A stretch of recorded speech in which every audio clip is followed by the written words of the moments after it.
Okay.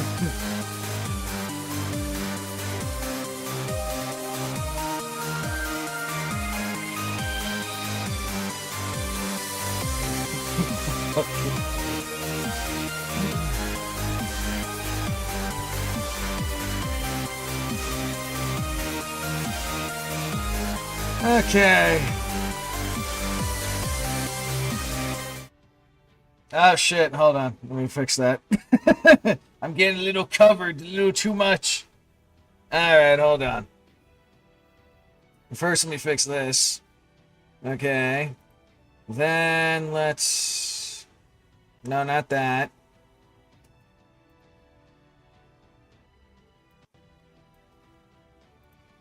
And then we extend that a little bit. Okay, how does that look now?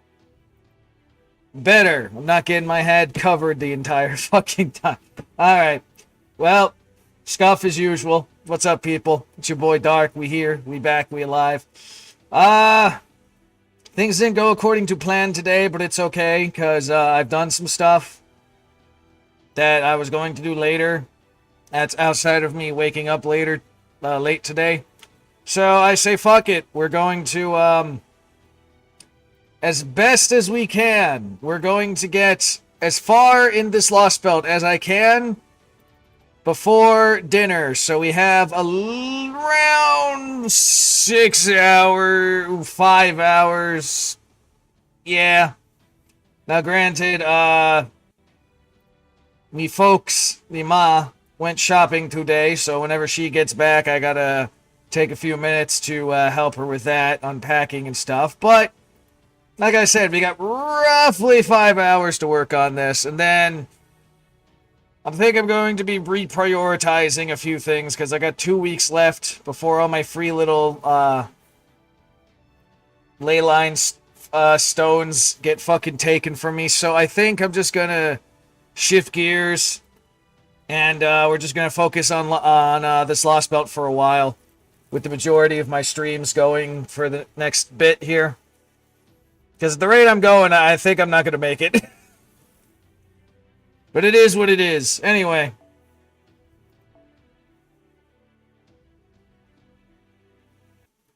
Last time we left off, Chichen is getting fucked. Oh wow, it's even already destroyed already.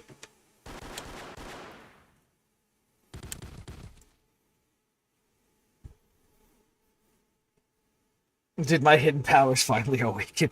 Alright, so the Oshamalet got shot with guns. Interesting, huh? What the? Did the Oshamalet all just Why did the Oshamalet all just suddenly drop dead? Did my hidden powers finally awaken? Koyans is here. I figured it was gonna be Koyans. That's a lovely thought, but I believe you would be better off leaving them hidden. We may only have done business briefly before, but they are still valued clients, and an NF Services doesn't abandon its customers lightly. Now, I suggest you take this chance to escape from the city. I'll deal with the Oshamalet coming from the main streets. Oh, it's you! The immortal servant who embezzled fully a third of the supplies we've brought to repair the border. Embezzled a third of the supplies. Alright, let me just fix my stupid mic stand too, quick. Of course she's still doing what she's doing. I'm surprised you know what embezzlement is. I appreciate you saving my life, but doesn't this go against the usual MO? Dark once told us you're a rabbit who'll die if she ever does something that's not solely for her benefit. So we should probably just let anything bad we see you doing slide. Are you going to be okay? Oh my, he really does understand me. Now that I know that, I can abandon Chaldea whenever it's convenient for me. And you, of course. Yikes, you really are scary. Anyway, we should be safe if we make it out the city, right? You should. And do what you can to help as many other injured Deinos escape as possible. Yeah, good point. Helping other Deinos who could still be saved would be the logical thing to do. Thanks, friend of Chaldea, and be careful. Amazing. Even after seeing so many of their own killed, they stay calm. And still don't forget to say thank you. What a sad state of affairs. If the Deinos were actually willing to fight back, the Ashimlet would be no match for them. Apparently, even robbing them blind is enough to get them angry. Oh look, it's actually speaking English. Don't let Deinos escape! Kill, kill! As for you people, this is a war for survival. I won't say which side is in the right, but I can't help both. Unfortunately for you, I decide to help the other side this time. Goodbye. So we're using Koyans of Light. I thought given the last one, I thought I was gonna play fucking, what do you call it? I thought I was gonna play, fucking Tez, but apparently not.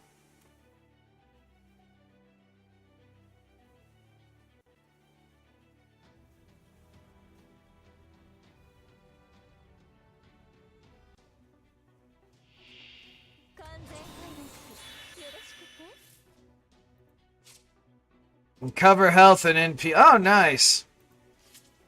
I was about to say, how's that going to be the one thing?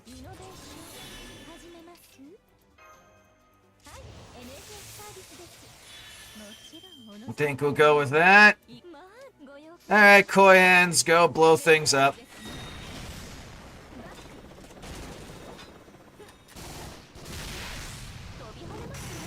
He pulls out the fucking motorcycle.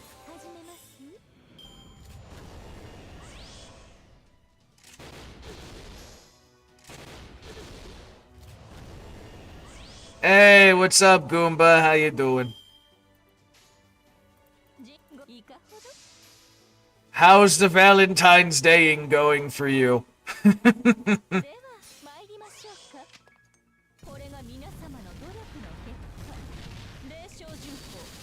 Nah, that's good.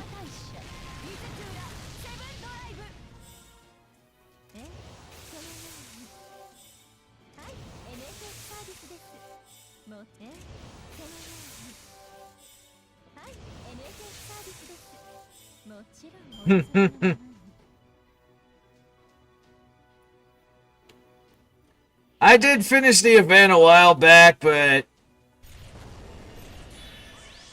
how does it feel to get attacked by your own tank?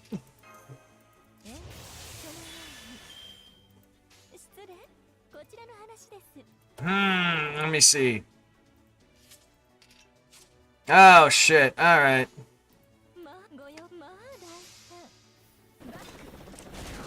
That is going to be fun. I still have to go through all the Valentines themselves, though. I only got, one new one. And, I'll seriously murder you. And, it was the first one. It was Cuckoo, surprisingly, so I laugh at that. I'm like, I got the fucking Space Emerald Serpent God as my first Valentine for this fucking year.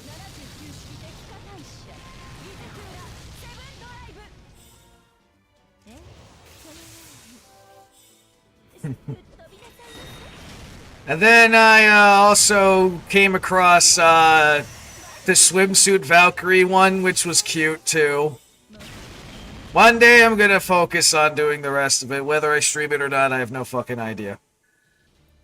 Given that I'm gonna be devoting to completing this for a while forward now, because I only got 2 weeks left before all my free ley line stones get taken away from me, and I'm like, you son of a bitch, I have almost 40. My tanks never had these features. The Ashimet are making incredible progress with their technology. Who would have thought for a bunch of primitives they could understand technology so fucking well?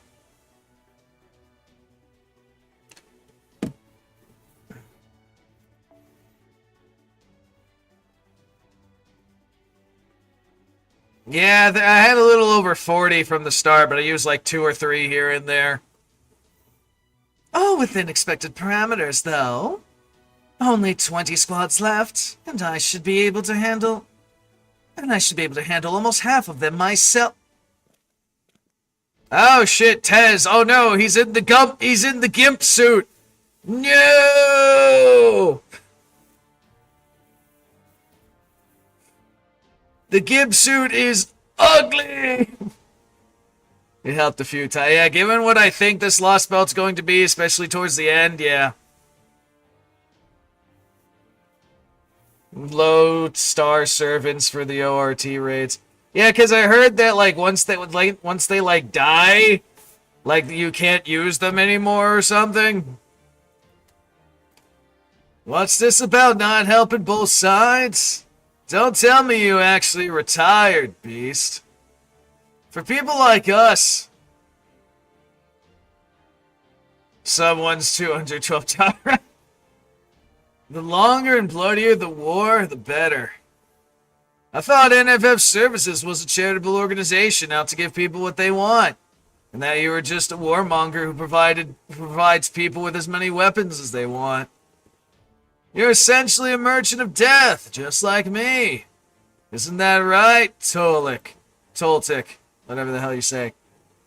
You think devoting yourself to helping people makes you a good merchant? Forget it. That's just gonna get you killed.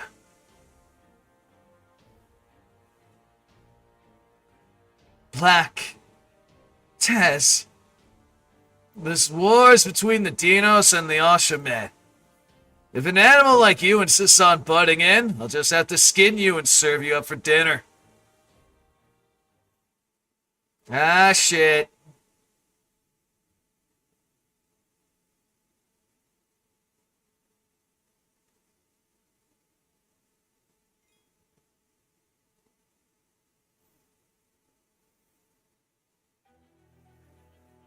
Alright, let's see how this keeps going then. That damn Vtuber causing all this shit.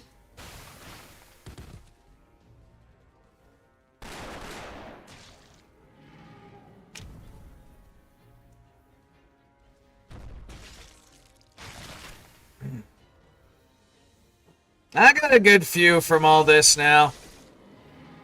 Looks like the warrior Deinos are back, but they're getting... This is pretty back and forth, I'm gonna be honest, but if it's a war of attrition, the Oshamet got the advantage. Oh, Wakachan's here! Oh man, this is bad! This is really, really bad! Yeah, what the fuck?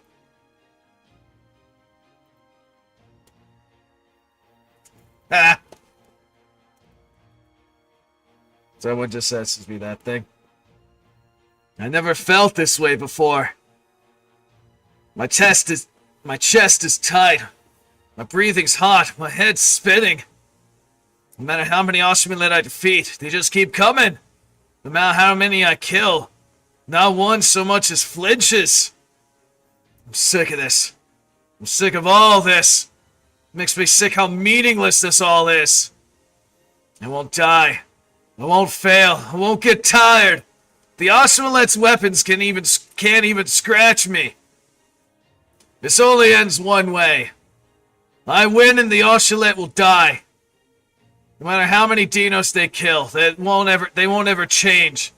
That's why I never felt this way. And I did feel that way! And I don't feel that way! But there's still something I really don't like about all this!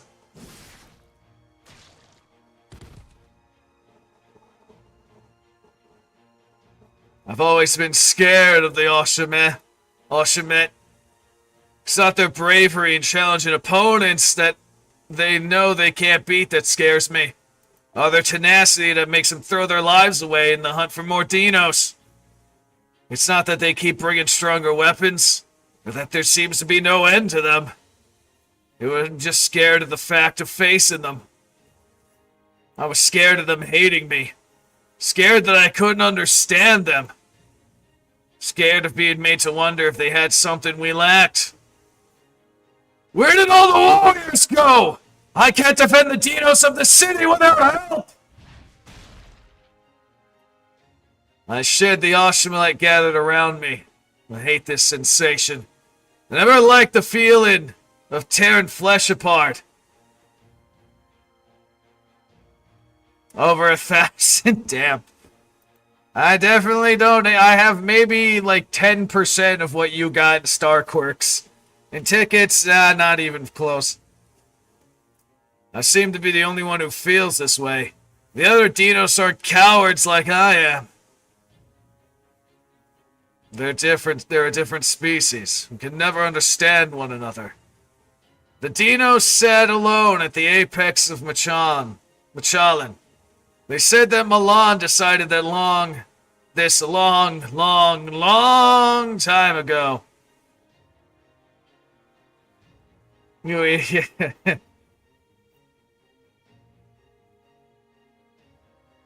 Then for Summer Castoria. It depends on how sadistic the fucking gotcha system's gonna be with you. I would like at least NP2, but if I can get her at least once, that's fine. I can't hear the Milan's voice anymore, though. I'm not sure even the priests can. Apparently, they said we're stronger, smarter, and live longer than anyone else.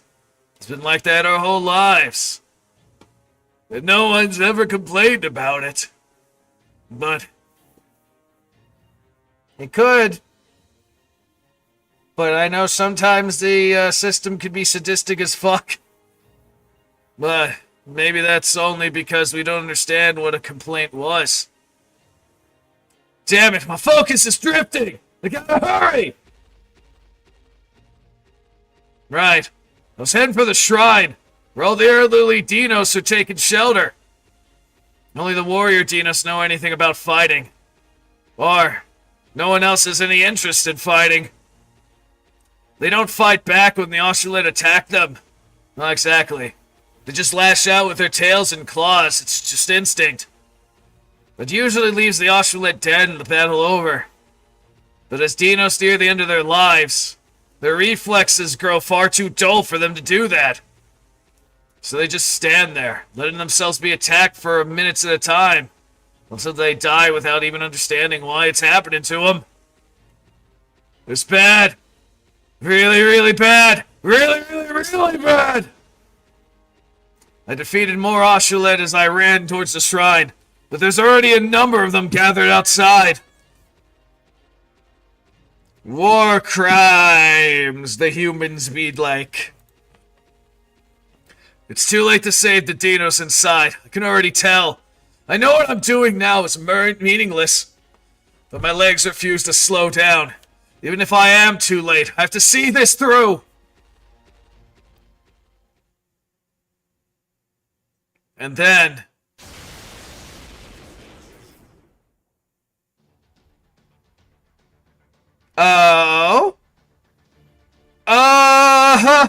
Olga Marie's here! Get out of here! Be gone, vile invaders, and don't bother voting for me! I saw a creature who has nothing in common with us, furious on our behalf. Oh, thank you, thank you! These little ones have only just been born. They know nothing of this world. They can't even open their eyes yet. You saved them from dying, having known only pain and darkness. I see. Good for you, but don't thank me. I didn't come here to save them or anything. Tilt's head. Hump. Besides, I hate lizards. I just hate anyone who would kill innocent bystanders even more. I just happened to be around and decided to help. Purely on a whim. Won't ever happen again. You are lying through your fucking teeth. Get away from the shrine. Head into the jungle. I don't want to see any more screaming colors.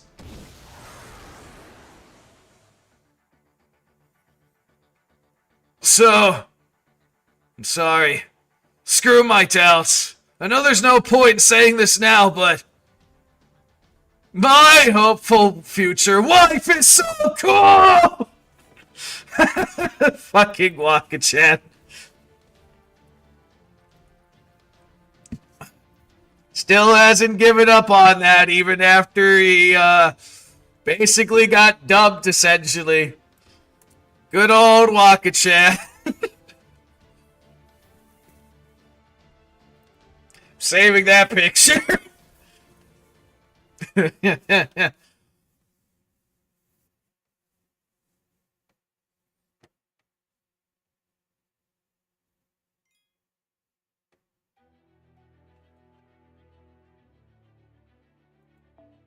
I wonder if Rasputin's running around. I mean, he probably is, but I wonder if he's going to be running around killing the fucking Ashmalet too, or if he's just going to be observing.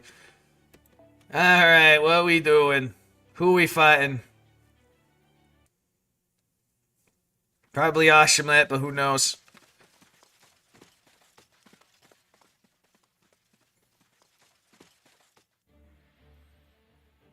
There, I can see Chichen Itza. I can smell the gunpowder all far away from here.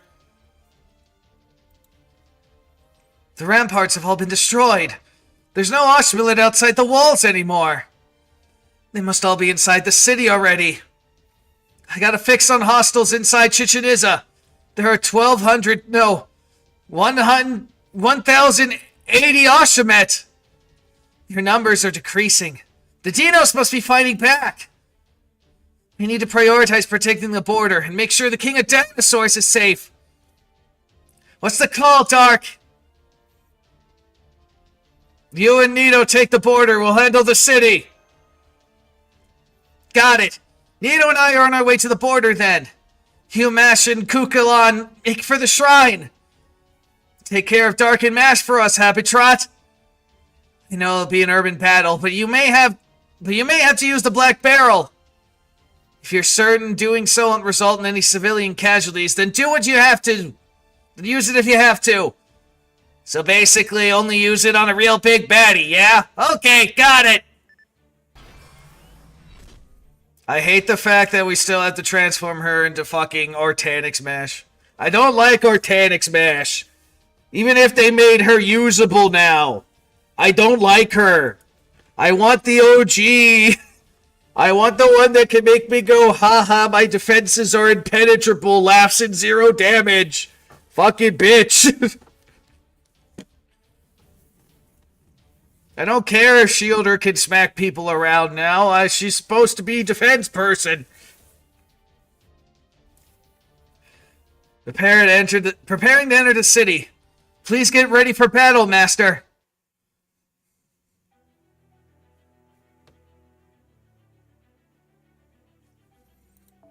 And wait a minute.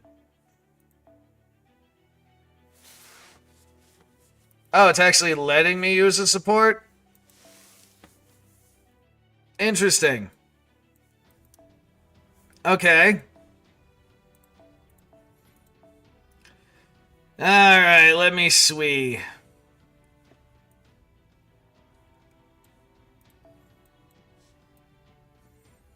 Who do I want to use this time? You know what? Vive la France. Cannon.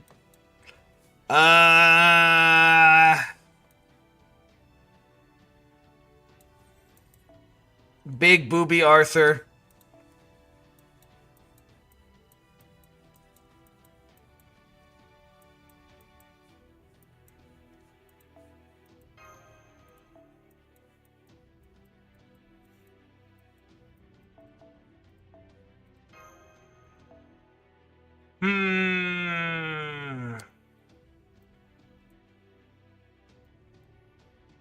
Who else? Who else?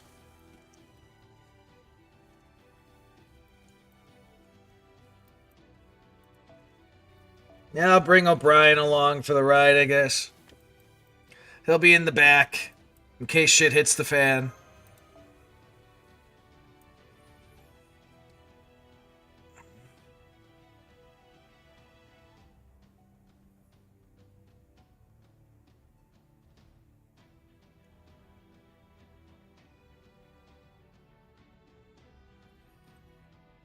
Who else should be brought along for the ride?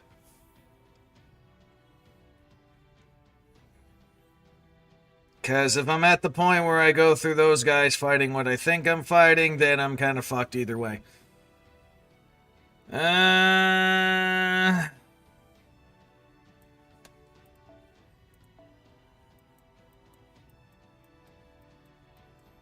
You'll be the just-in-case measure.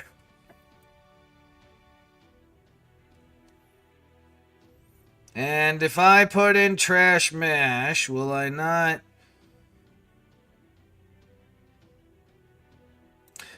Oh, yeah, right.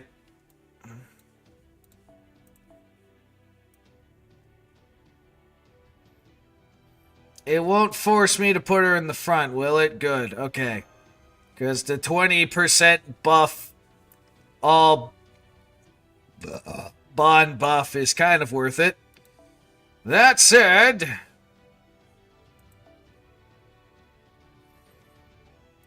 let me get that one on. Alright, Oshimiliet. Let's see what you got. Type of monstrosities are we fighting this time?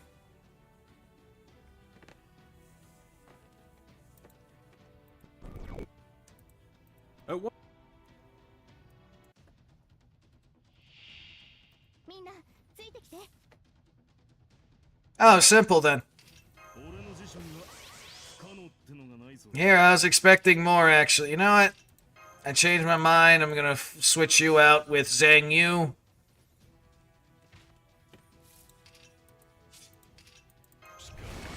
If there's only 6 of them, and it's only one wave, I have no reason to hold back.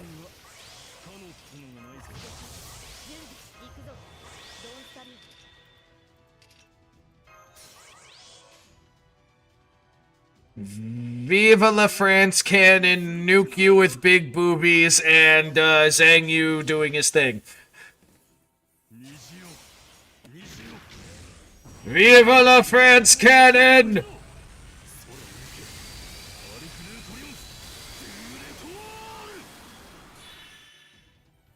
And then the one person that's left gets nuked by Arthur with big boobies.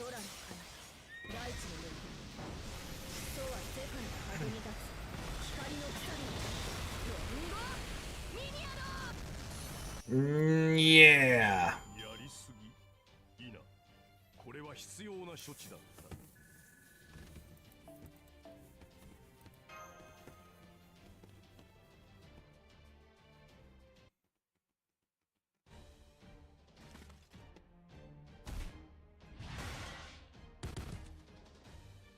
I've taken care of the Oshman on the main road. My fucking mouth is going wee today. Let's keep heading to the altar, Master. Well, damn. Guess you guys don't need me around after all. You're really fired up, Mash. Maybe we should send Cuckoo to the border to it, huh? Mash, get down! Ah, shit, Koyan's can't flying. Oh, damn, you got fucked up. Koyans? Oh, so you came this way. I guess that means you care more about people's lives than your ship, boy. Then I'll take what you value most. See? In my world, those who desire life the most must offer their own. It's him, Tez.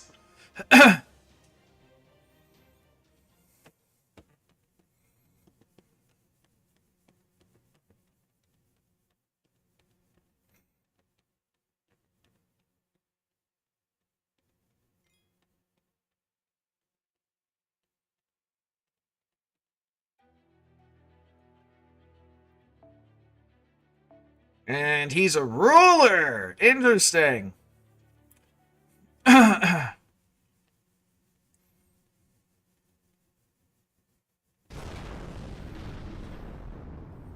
Meanwhile, at the border, direct hit on our port side. Shields down another 5%. That servant coming after us means business.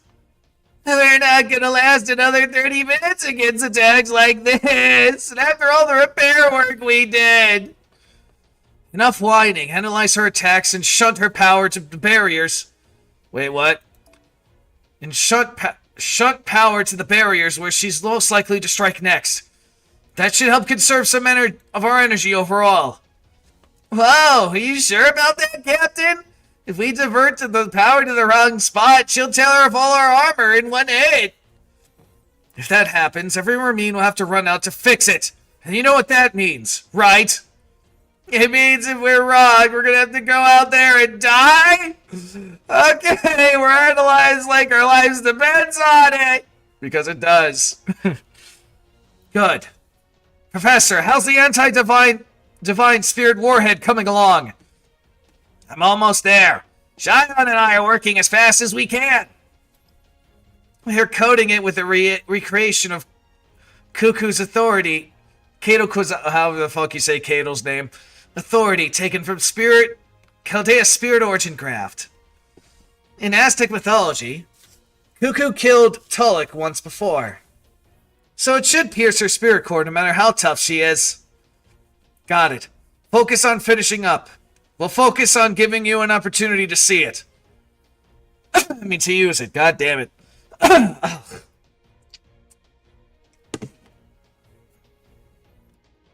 Kodak, I want you to lure that servant to the border's starboard bow. You specialize in anti-beast magecraft, right? Then you should know how to corner difficult quarry, goddammit. If you have any advice, now's the time. I see. So you want to hit her with her torpedo, huh? And this right here is the firing arc. Okay, got it. Get the hangar open as quickly as you can. I'm gonna head outside and get Tolek's attention. Bruh? Are you insane? Do you not see that divine spirit wielding a whip made out of freaking lightning? She'll burn you to a crisp the moment you step outside! Can't you just taunt her over the speaker? Would if I could, but we're dealing with a god. She's not gonna care what mortals have to say. It depends on the god. Besides, I got a lightning ward. I should be able to take 1 or 2 hits. Still, I need a servant who can hold their own against Tolek to come with me. I know this is a lot to ask, but would you do it, Nemo? Of course. As long as we're near the storm border, the strain won't be as bad as if it was in Mexico City. Gordov, I'm counting on you to give the order to fire. Montrere, you got the controls to launch the warhead. If either of you mess up, you'll have to answer to me, assuming we live through this. Aye, Captain! Let's go, Kodak. I'm not about to let the bravery of the Deinos who went out ahead of us go to waste. Until Da Vinci and the others get back... Wait. Marine, open a line! Da Vinci's calling us! Hey guys, it's Da Vinci, the beautiful girl genius, and Pharaoh Nitocris. We made it back just in time. We're hiding in the shadows not far off, but we got eyes on Tolek and the border. Do you guys have a plan to how to handle her? If not, I can suggest one. That won't be necessary. We have a plan to defeat Tolek. But we're going to need several servants to pull it off. Nitocris, technical advisor. In 1 minute, Nemu and Kodak will be heading out.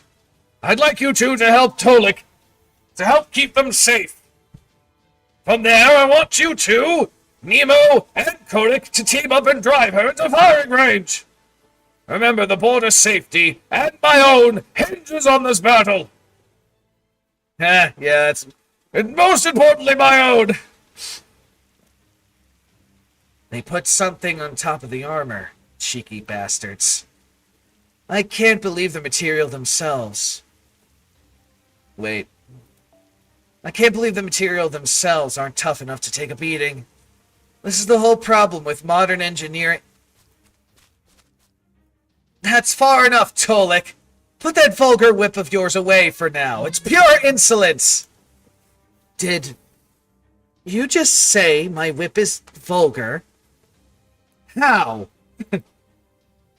Are you really incapable of seeing the beauty of its construction? Its graceful movements? Its sensational serpentine flexibility? Were you truly a queen? Be honest. You clearly have no artistic sensibilities whatsoever. What was that? Deinos only said that to get her attention, but I definitely can't bring that up now. Why are you here and why are you here then? Did you come back just to die? This is the same as before. You were nearly killed fighting to protect this big hunk of iron.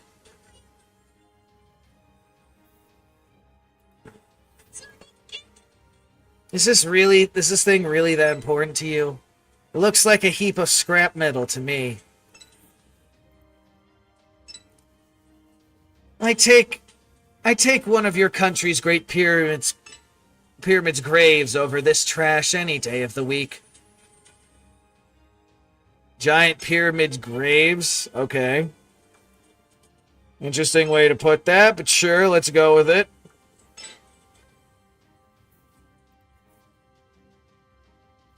I have to at least give it Egypt the respect it deserves for those.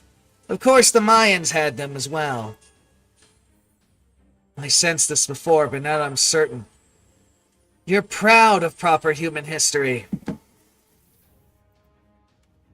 You're a heroic spirit of proper human history.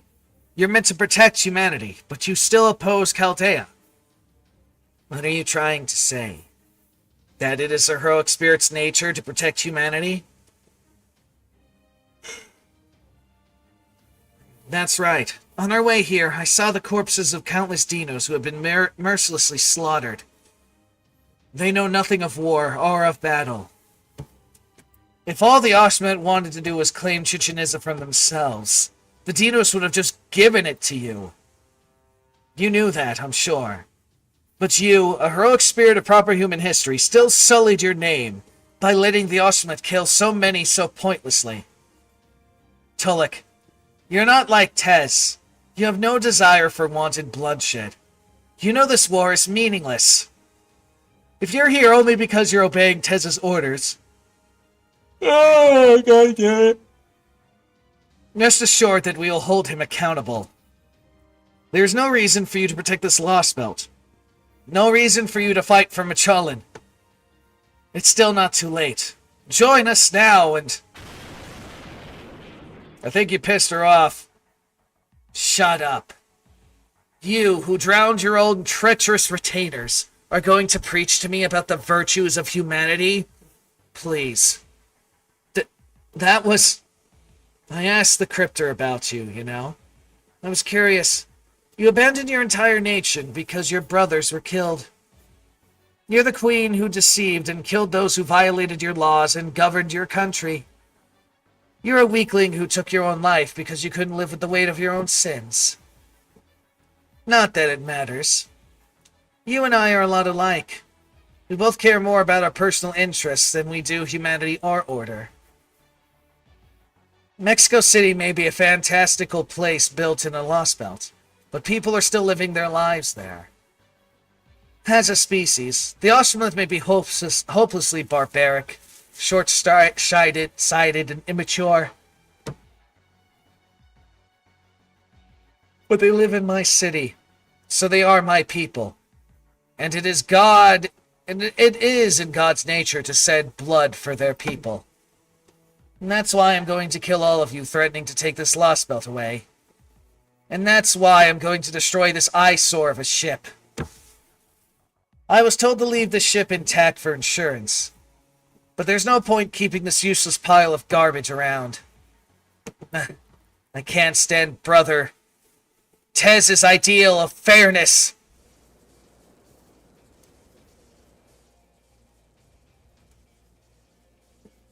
Way to go, Nito.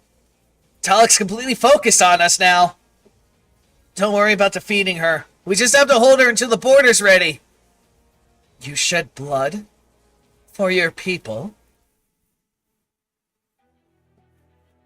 Huh.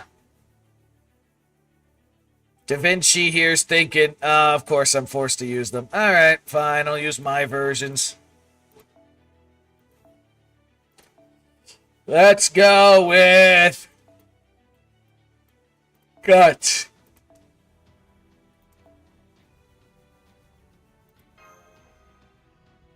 Maybe I'll give that one to you. And then Da Vinci.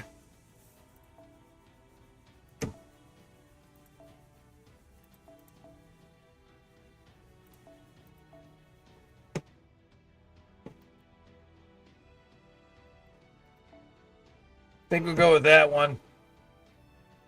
Alright. Well. Okay, let's see how this goes. I don't know how long I gotta last, but I'm having guts for reasons.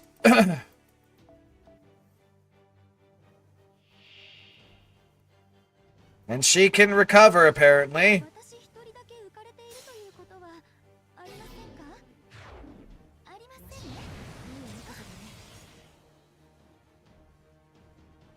Okay, he ascended. Ah, yeah, right. That shit's back. Kind of forgot about that.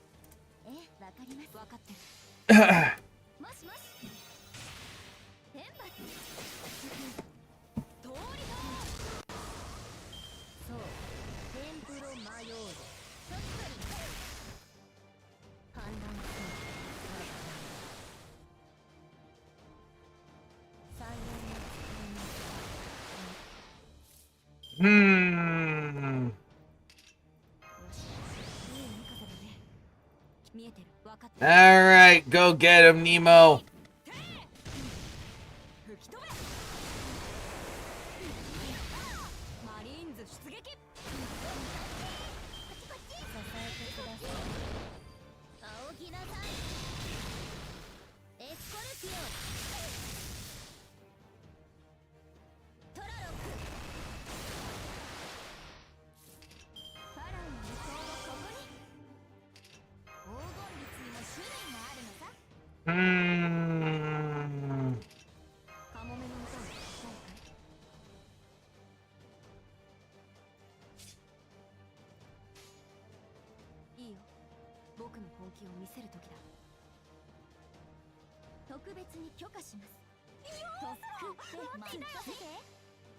Fuck it.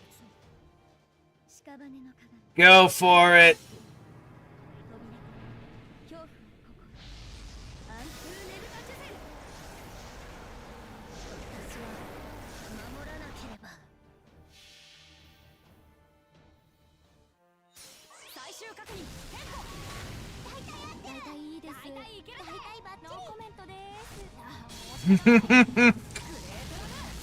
That dialogue's always funny, where they're all like, mostly okay, and then fucking Nurse is like, no comment.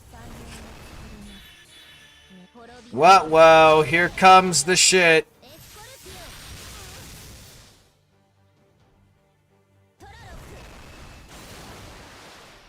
Alright, well, just in case.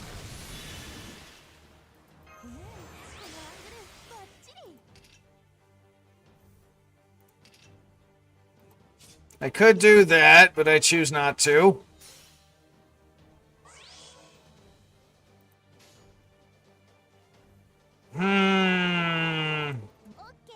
Sure, Buster Call, why not?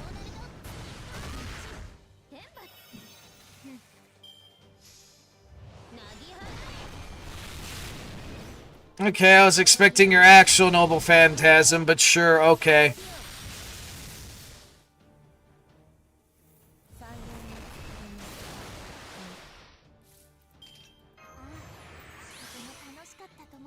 Alright, run them over. Go get him, Da Vinci. Run them over.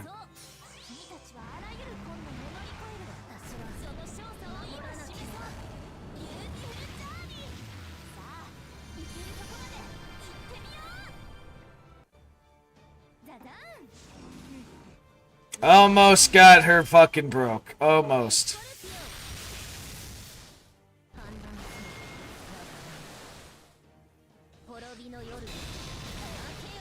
And there's the guts. To which I will use another guts. You will not kill Nito. No matter what you try.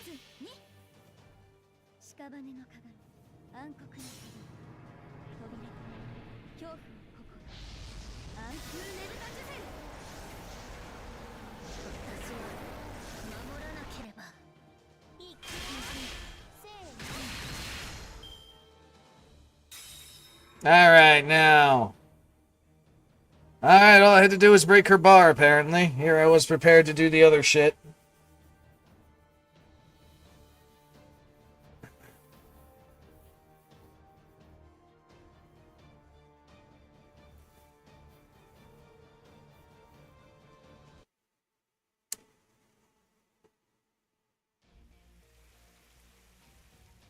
I just don't understand. What is it with you people?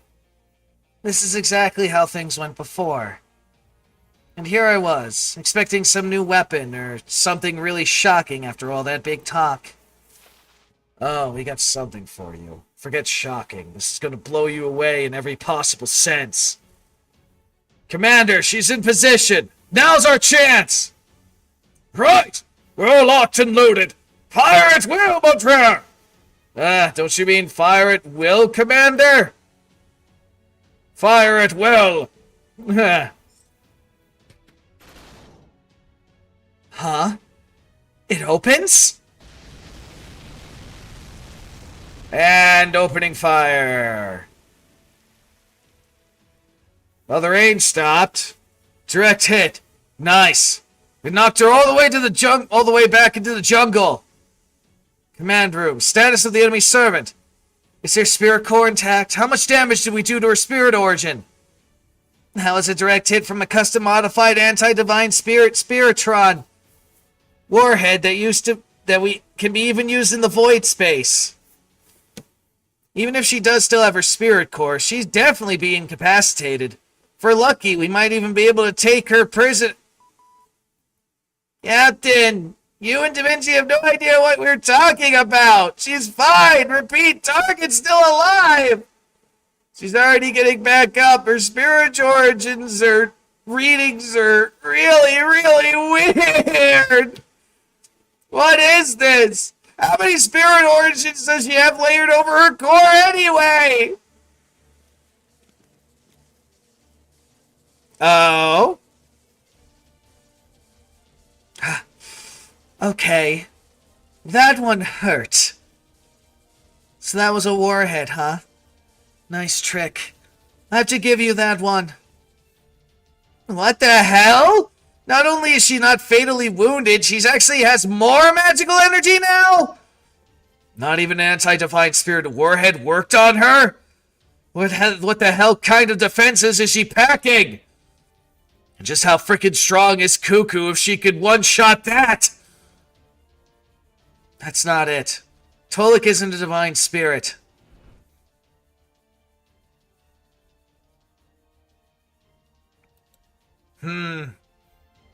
That's not right. Gods do not shed blood for humanity. She's something else. Something that, in some cases, may even be more powerful than a divine spirit. And if we don't find a way to stop her, she's going to destroy the border. We don't have any time to spare. But there's still a way I can fight back. The 4 servants Tresmith 2 chose all have ties to the underworld. They were all able to make the underworlds in the subterranean world real. That same choice is open to me. Zaquik taught me the ritual to become an underworld guardian. It would be a terrible sin, but if I went through alterization, I could turn this around. Da Vinci, Nemo, Kodak, get back inside the border. I'll deal with her. Even if this brings my role here to an end, I still... Yeah! Screeching. Oh, what is it? Is Batman approaching?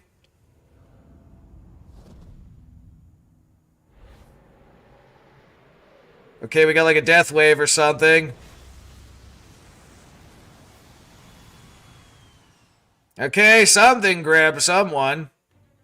So insolent. I know that voice! It's Batman, isn't he? Batman grabbed Tolik. Huh? You? Why did you come after me? Let go, you filthy thing. Don't taint my path with your muddy... Ah!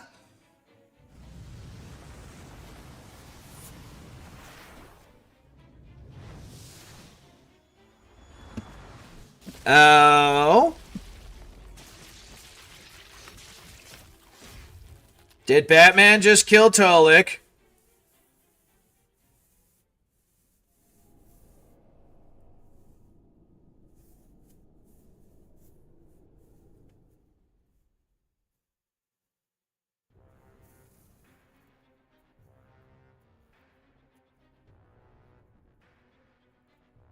Tolik's signal has vanished. It looks like she was shred to pieces.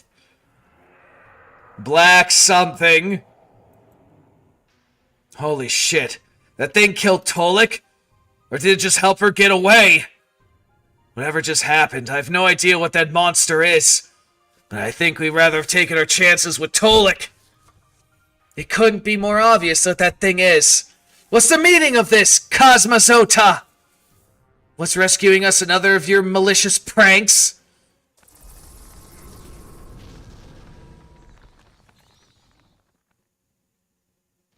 Huh? Me? Rescue you? You're not an idiot, so don't talk like one! It's confusing! What possible reason could I, the ruler of the underworld, have to rescue you people? You know what? Take some time to think it over. I'll wait. You have to know there's something else going on here. I'm sure you can think of any number of reasons for what I did. That's true. Then you really did come here to rescue us? Not because it was a good opportunity to go after Tolik or something like that? Not even close. Not even in the same Zakota shrine. I just dropped something back to where it belonged.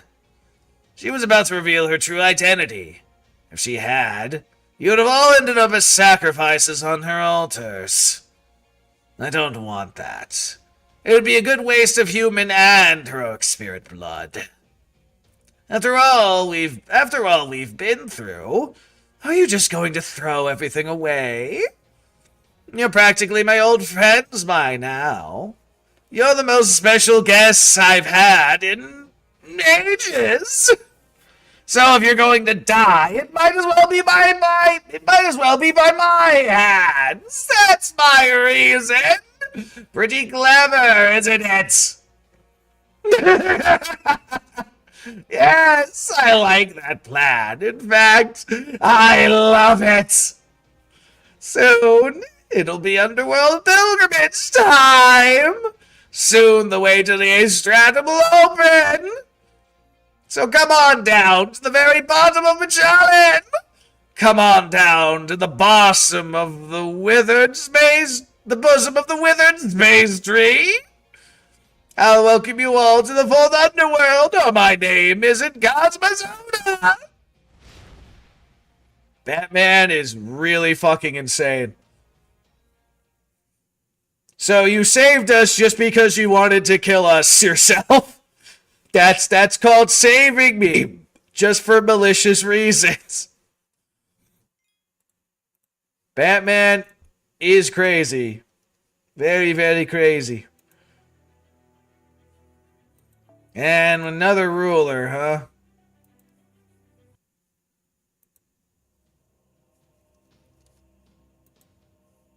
Back with Gimp Suit Tez. I swear, the art style makes it look so horrible in that shit.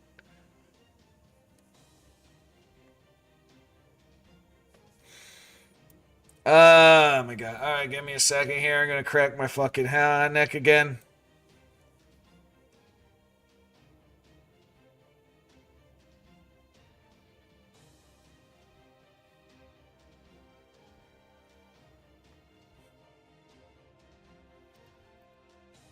Okay, back to this.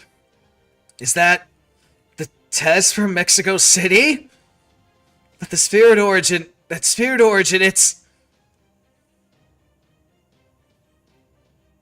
different, but it's still Tez. Another Tez. Oh, you're right, Master. In Aztec mythology's creation myth, there are four Tezes, one for each of the cardinal directions. They're distinguished by color: red, blue, black, and white. first to be born, Rez, is the god of death, rebirth, and grain. The second, Black, is the god of war and night who represents a different sun. That's the Tez we know. He's a god of darkness who demands sacrifice. So then, this Tez must be... Yeah, you're on the right track. I go where my whims take me. And each time I change my principles and my alignment. I'll never be white, though. That would make me Quetzalcoatl. I'd have to kill her myself one of these days. Can't have her going around telling people we're the same being. Forget Quazel, where's Cuckoo? I didn't even see her leave. Did she run away on us? After all that talk about wanting to punch Tez in the face?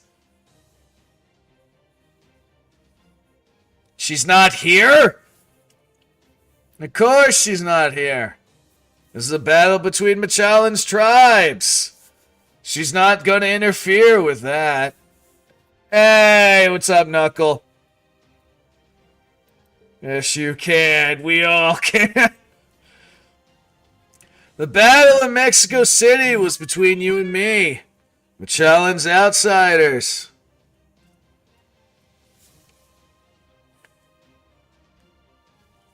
That's why she stepped out. The fuck? I'm getting bombarded by a bunch of shit. Hold on. How you doing? She also helped you in the underworld to ensure outsiders like yourself would be safe. Machalin, the Mallah would be deeply ashamed if they allowed guests to get hurt after all. That's just what she's like. Much crueler, more cold-blooded, and far more inhumane than me.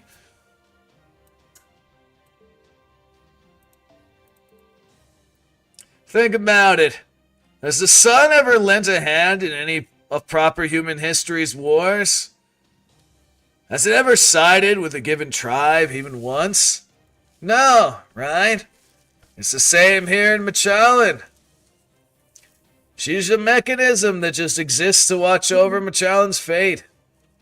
Her only job is to bestow blessings upon the survivors. Me? I'm nobody's enemy. I'm just the god of those trying to survive. A trial in my own right. But when all's said and done, the woman will be your enemy. An enemy of proper human history. You knew that, though, didn't you? You always knew that she wasn't human.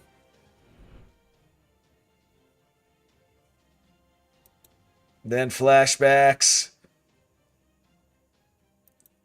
With the whole, you sure you can trust me bullshit. I'm not going to read this one just because I've... That's not... Whatever. You humans can believe in whatever god you like. It's one of the most entertaining things about you. But, now that you let your Sevilla go, I don't have any more reason to give you a pass. Your trial's over, mage. Me and Black Tez on the battlefield means you die, here and now. The magical energy emanating within the divine spirit's right leg is increasing rapidly. Master, please summon the most powerful servants you got. Oh, fun. The Black Tez fight. Alright. This is going to be interesting one way or another.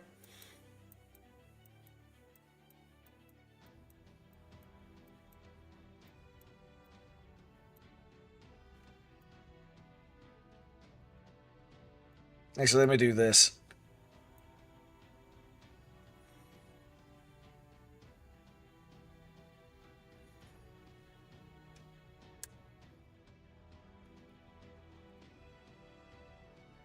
But yeah, Knuckle, like I said, man, how you doing? You didn't answer my question. What's up? I see Black Belt got his, altar. Oh, yeah, right. He did say that before, didn't he?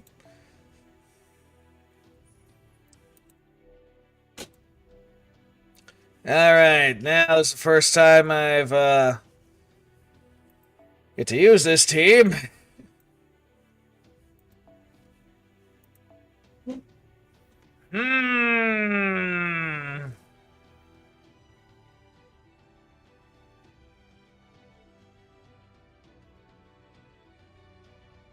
Good boy, Lubu. My Jaltir.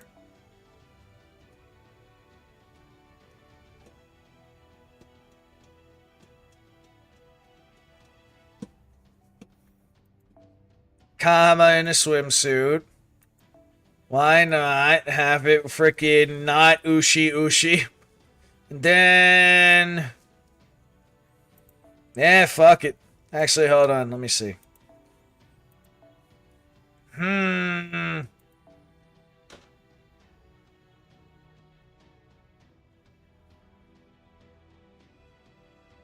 Sure, why not? Okay. Now, let me get some freaking K-scopes on these motherfuckers. At least the ones that are going to be single target anyway. The other ones are going to have to fend for themselves a little bit. Alright, full team of Avengers. Let's see how well this goes.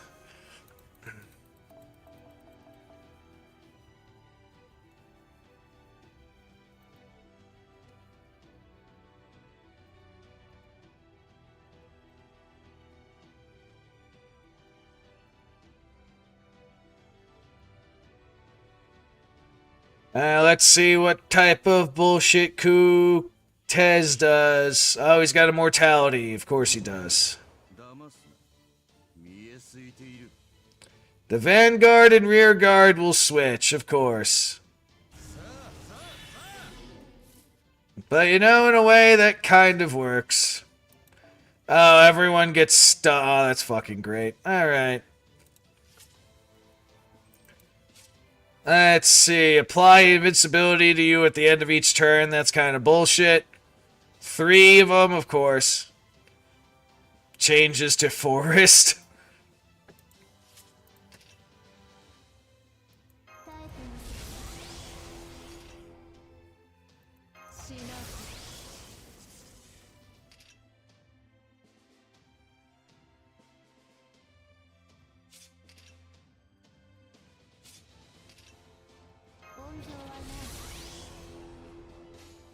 Either way, I am kind of prepared. Also, what the fuck do I have here?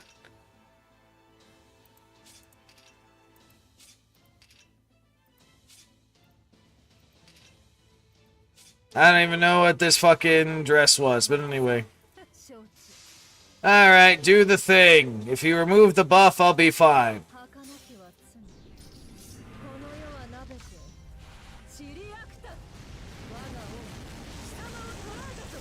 Doing fair. Trying to beat this lost belt. Oh god, he's tanky.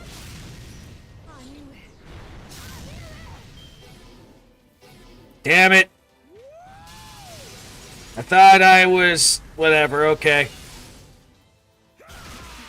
Damn these people and their debuff crap. And he just keeps giving himself immortality. This is fun. This is the reason why we have things. I can't even do anything, damn.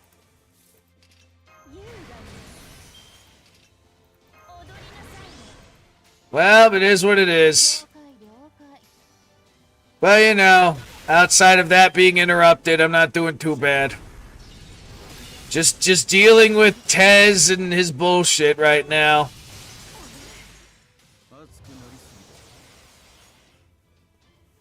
Tez and his bullshit. Of course, all the cards are for Alter. Alright, fine. Go get him, ass tart. So the usual. Just more bullshit. More and more bullshit-o. Also, why is this playing like I'm using this for the first time? I've used this plenty of times before.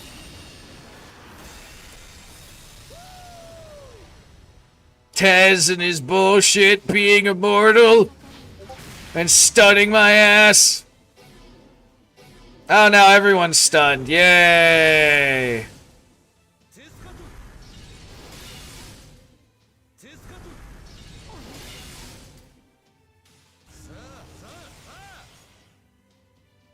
God damn it, I can't do anything. Look at this shit. Was he gonna use the fucking skeleton thing on me? Yes, he is. This thing makes no sense why he has this. You know, I heard apparently the reason why that skeleton thing is like his noble phantasm for like his first two ascension is because they originally intended that to be his form, like as a boss raid fight or something, but then they decided they changed plans. So they're just like, you know, this design was cool. We don't feel like giving this up. And so they just, you threw it in as his noble phantasm.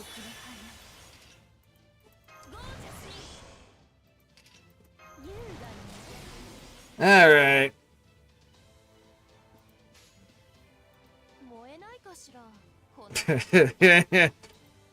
But like his noble phantasm for his third form really does suit with his legend and shit.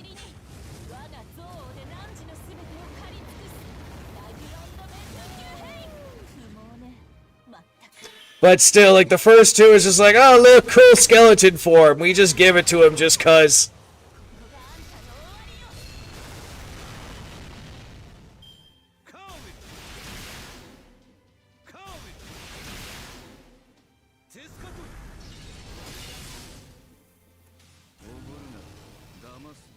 Ha ha! Look at that, bitch. No immortality for you this time.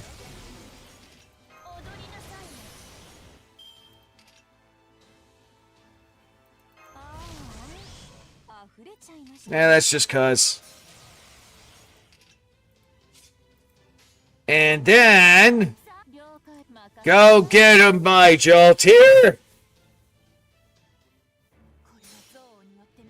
Let's see how you like this, you bitch. Nullify your buff. No more mortality for you. Ah, man, if only that could have broken his fucking thing. Oh, well. Ah, here it comes again.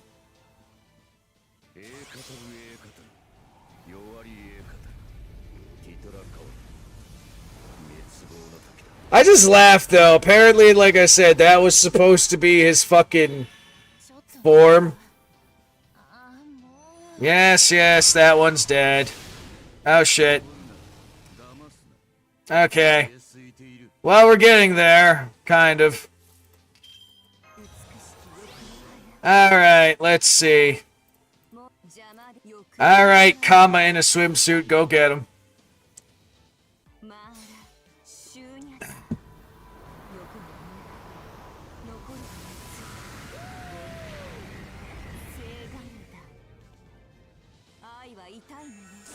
The show? Yeah, I'm caught up to,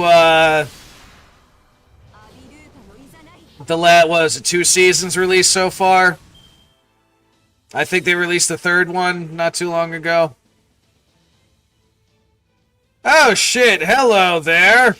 Olga Marie! Just magically pops up and it's just like, haha, buff no more!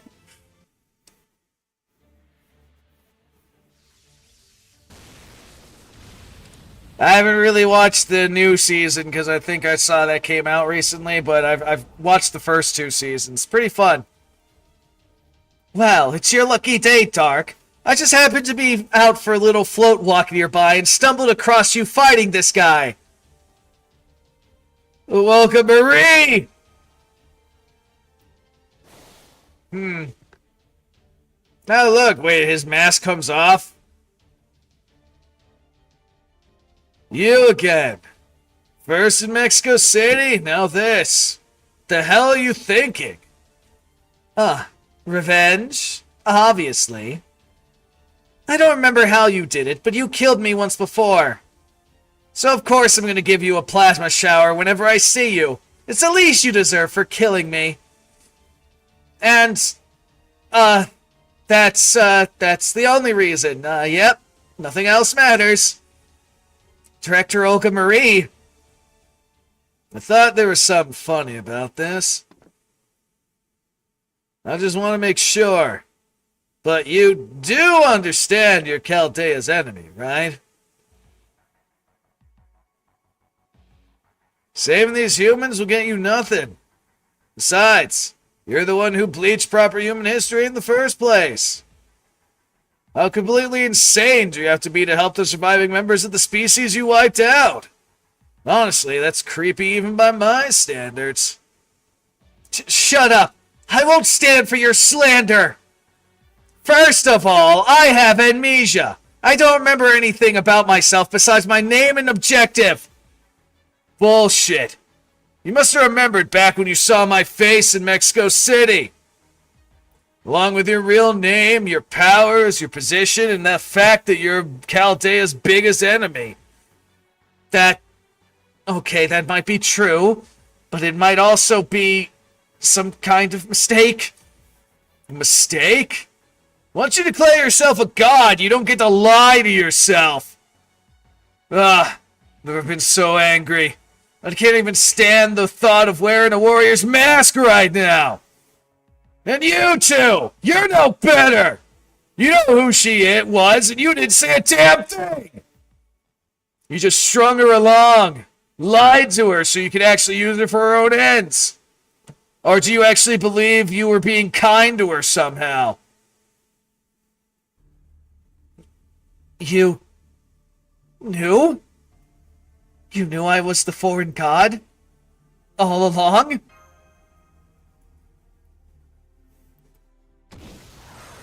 Oh, shit. Sure, you can build a great trusting relationship with an amnesiac enemy, as long as you keep the truth from them. But it won't last forever. It can't. And the more you trust builds, the harder it comes crashing down. If you never build anything from the start, then there's nothing to come crashing down. It's the same with civilization. The more it prospers, the more daunting it becomes to clean up after it.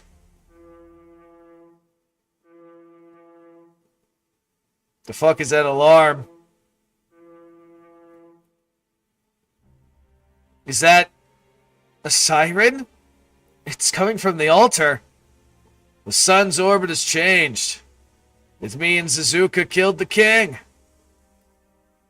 The Sokoka, whatever the hell you pronounce that, is over. All that's left now is to wake up ORT. I look forward to seeing whether you or David gets to it first. We survived for now, but I lost Tessa's signal and Uolga Marie's.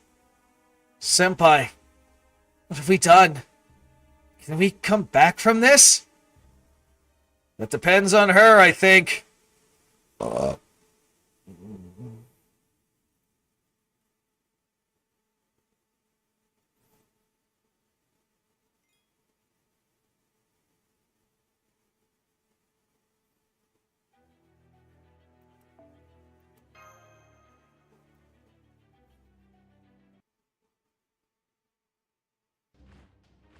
Alright, at the temple with... That was fast. I'm impressed you made it this far. How'd you get past the soldiers defending the plains? Did you gas them or something?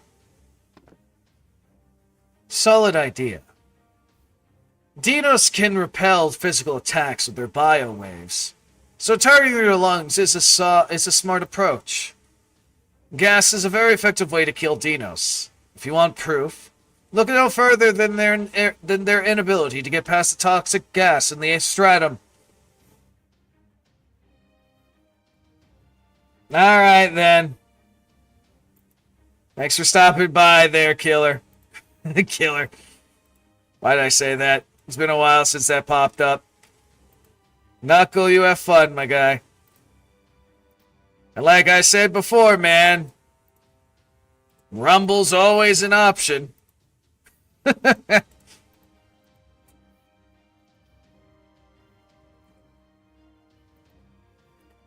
But I would never use a weapon like that. It pollutes the jungle and tarnishes our soldiers' pride. Huh? You use a tank that literally has a fucking flamethrower attached to it, and you're concerned about the jungle. I really?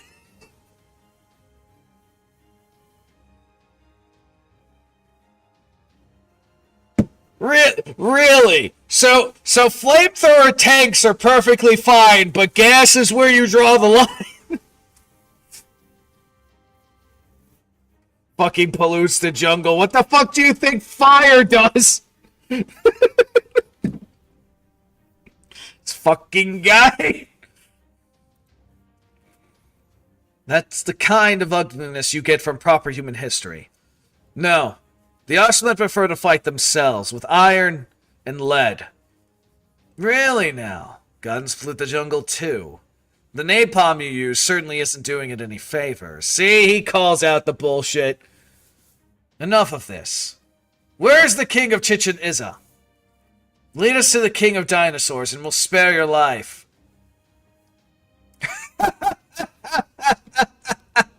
Right, of course you think that. I look just like a human of proper human history. It's no wonder you can't tell at a glance. All that aside, I swear that fucking face. He really doesn't trust you, does he, Ichkala? Or did he say this was one of those you'll know when you see it things? You're just a horrible judge of character, aren't you? I guess Black Tez just put too much stock in you. What's so funny? How dare you say I am not a good judge of character? You still don't get it. It's me! I'm the king of dinosaurs! And while we're on the subject, let me give you my name. It's Tez. Blue Tez. The very same god as the one who made you from the flesh of the gods. Corn! Huh?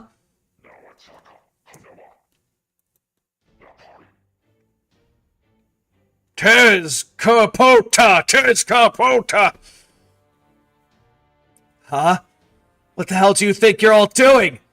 Get off your knees! Pick up your guns! This is enemy territory! Pathetic. The Ocelot figured it out faster than you. This is why he doesn't trust you, brat. This is the price you pay for focusing too much on your intellect. Some jaguar warrior you are with a nose that useless. Or should I call you by your other name? The name you were born with. The one only you and Tez knows. This can't be right. Are you actually Tez Kapota? No, it's impossible. Why would our god help the Deinos? Are you kidding me? Don't blow a gasket at me just because you were a poor student. We're the god of war worshipped by all warriors in all tribes. You think there's a chance we'd help one side? We'd only help one side? We're giving the Oshmalet, the Deinos, proper human history, and this Lost Belt a fair shot. Then, they take the shot we've given them, use it to try and kill their enemies. That's how Tez does things. You spent all that time with Black and still never got that, huh? Just... wow. He's the worst of all of us, you know. I mean, what kind of god says, if you're going to war, give everyone the same weapons. Parents, children, lovers, everything. And act like it's the coolest shit ever. I swear, that God's both too much and not nearly enough heart. Anyway, you're a specially chosen pet project, right? The 1 year Tez? In proper human history, the Aztecs chose a young man to embody Tez as a component of their worship. The fuck?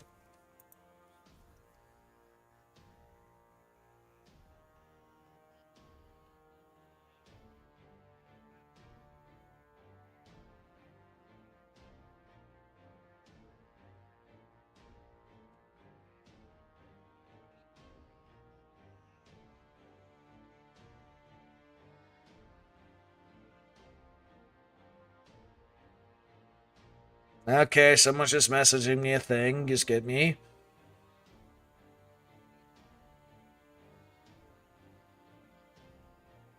Okay, that's for a VA role. Okay. I'll properly read this more later. It's down to me and one other person. Is that so?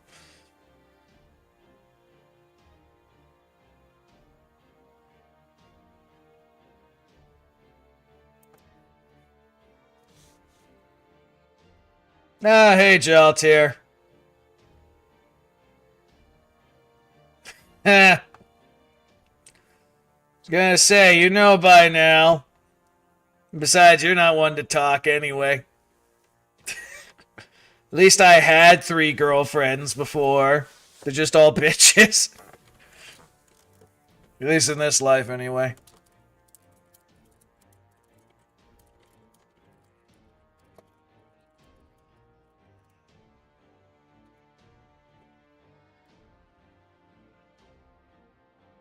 That's why we have life. Yes. That's why I make culture. This exceptionally wise, brave, and handsome young man would be given a divine proclamation to become a vessel for Tez. For 1 full year, that man would be made to grow stronger and more beautiful than anyone, while also being treated to banquets and entertainments that even kings and knights could only dream of.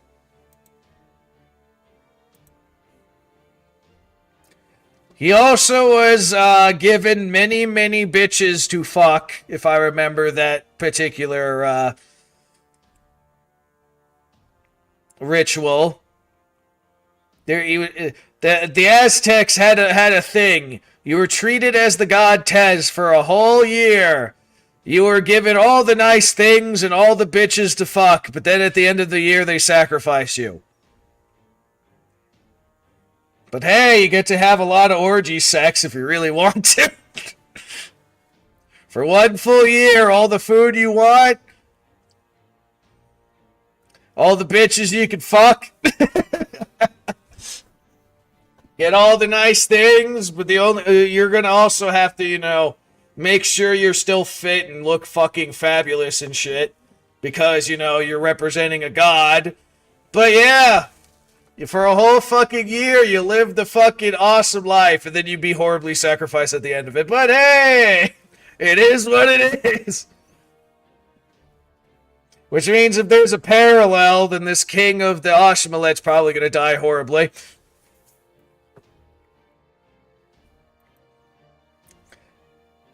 If he did this for a full year, he would be accepted as a vessel and considered the incarnation of Tez. That's right. And the finishing touch is the Zanyo whatever the fuck it is. The war flowers where I kill the Deinos' king. Once I do that, I'll be the same as Tez himself. And that's why he was kind enough to come along for this battle and lend me his support. And what Tolik say of all this? She give you her blessing? Here, I'll give you a divine proclamation. I'm not even going to ask which of those 2 gods you believe in. I'm not going to try to change your mind either. I'm just going to say what should be blindingly obvious. Trust the words of the god you believe in. Especially if your 2 gods are saying something different. Shut up, shut up, shut up, shut up, shut up! Tez ordered me to kill the king of dinosaurs. The word of a god is absolute. I can't refuse him! But I also can't kill a god. That would be an unforgivable sin! So why would Tez order me to do this? It doesn't make sense! He's testing you. Not as part of the Tesla trial, but to see if you got what it takes to be a vessel. Can you kill a god, an entire world, in pursuit of your goal? That's the important question here. I'm not going to fight this way either way. It's your choice. If you decide to kill Tez, you have my forgiveness. Now come on! Time's a-wasting! You should hurry up before Chaldea gets here! Go on! Let's see the fruits of your year of training! Very well then. Let me ask you this, Tez. Which side are you on? You mean as far as the whole Deinos and Oshawott thing? No. I mean, are you a god of a proper human history of this Lost Belt? If you're a god of proper human history, you're my enemy and I'll kill you. If you're a god of this Lost Belt, you're my ally and I'll spare you. Yes, that works. That lets me obey Tez's orders and still kill another Tez. So it's okay for me to shoot you. Now answer me, Blue Tez. Not that I ever need to hear you say it. Since you're aiding Chaldea, you must be a god of proper human history. What did you say? How dare you? I'm a god of this Lost Belt. The Tez who's on this Lost Belt side. If you think I ever give those proper human history idiots... Did you think I ever give those proper human idiots the time of day? No. No, don't you dare turn away from the truth, Iskotl. Your god is on the one that's on proper human history side. Why else would he bring in guns of all things? Why else would he build frickin' Mexico City? Listen, Black Tez never had any intention of protecting Machallan. Not for a damn second. Oh, damn, they actually give him a fucking art piece where he's raising his gun. I didn't expect that. He goes, ah!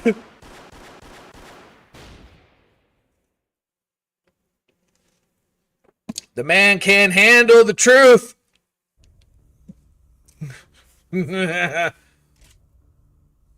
This is right. It has to be right. The king of dinosaurs is dead. As soon as we collected the solar Sunjorn, sound our victory sirens and have the warriors withdraw. And don't you dare tell anyone else what you've heard. On second thought, never mind. I don't have to silence you. None of you can understand human speech anyway. I don't know. They're kind of growing in understanding. To be honest.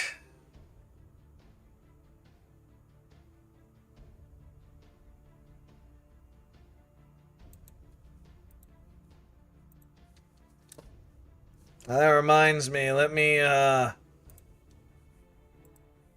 set this thing up for later, because this is relating to a voice acting role that I'm going to be maybe doing later. Assuming it doesn't autoplay. I hope this doesn't autoplay. Okay, good.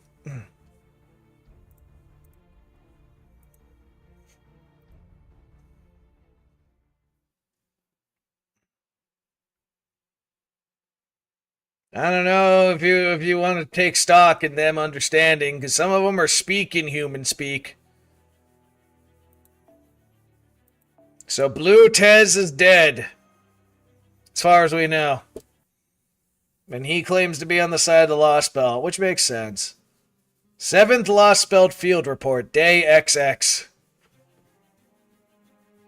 The Osplit's attack on Chichen Itza lasted less than a day. They retreated to Mexico City the moment their siren sounded. When we got to the altar, all we saw was a bloody throne and the empty place where the Solar Sojourn used to be.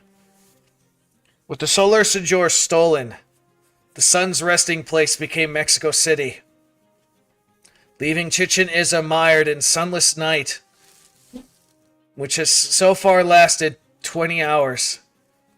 The Osplit may have won the battle, but they suffered tremendous losses. It took 30 of their soldiers to kill even one Deinos. Of the 20 squads, each compared of 100 elite soldiers, bringing their total number to 2,000. Only 16 Austerlitz survived long enough to retreat. Wow! They brought 2,000 souls here, and only 16 survived. Damn. We also found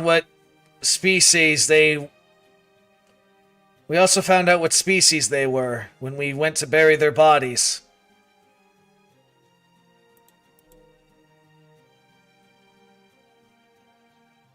They're apes.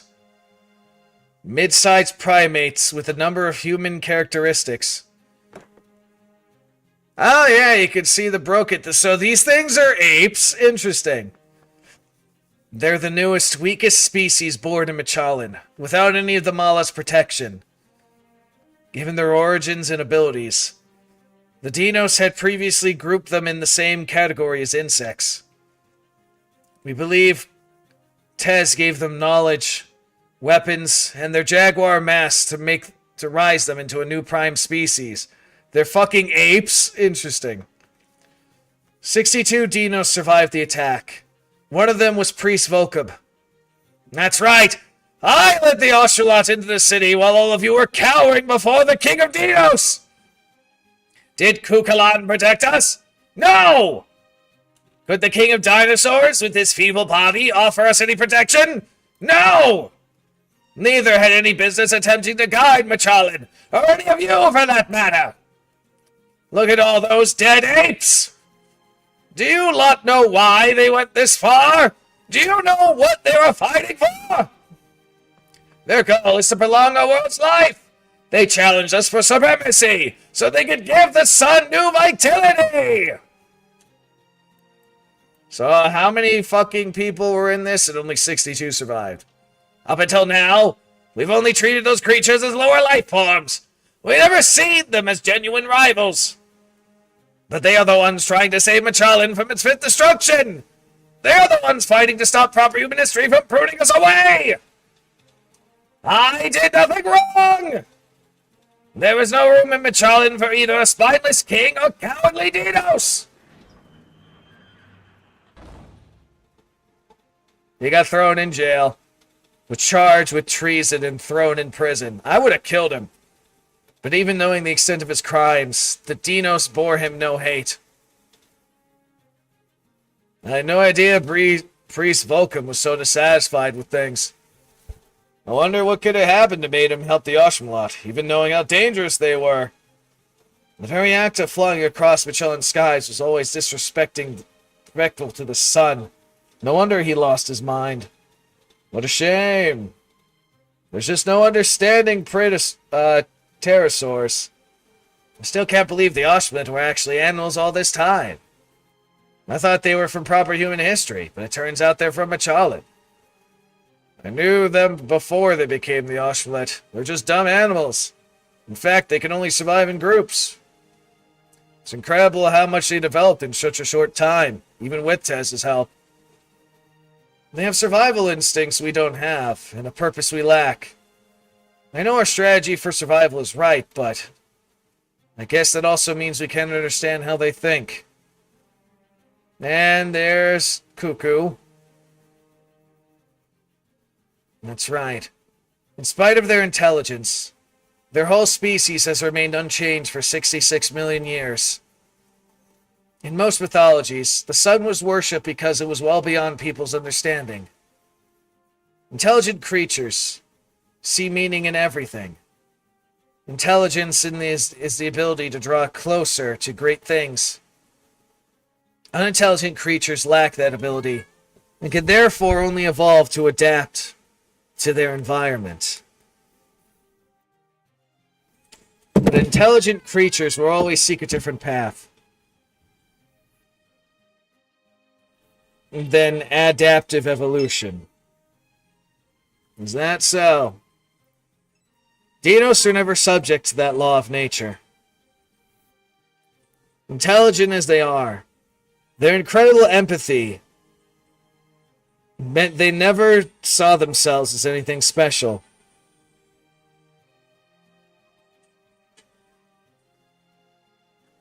And let me do this. 2 o'clock already, huh? Damn.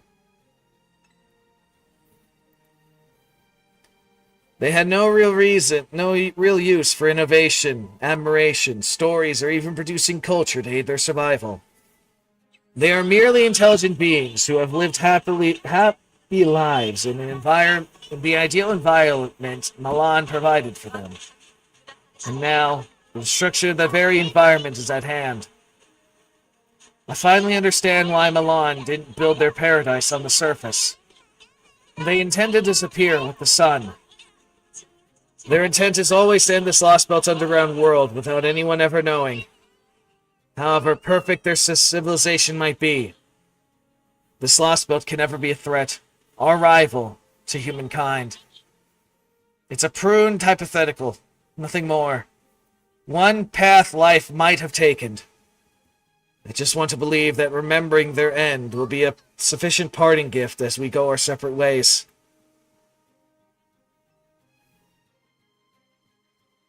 Grand Cavo Log. Grand Cavo Log? What the fuck? Who the fuck is that?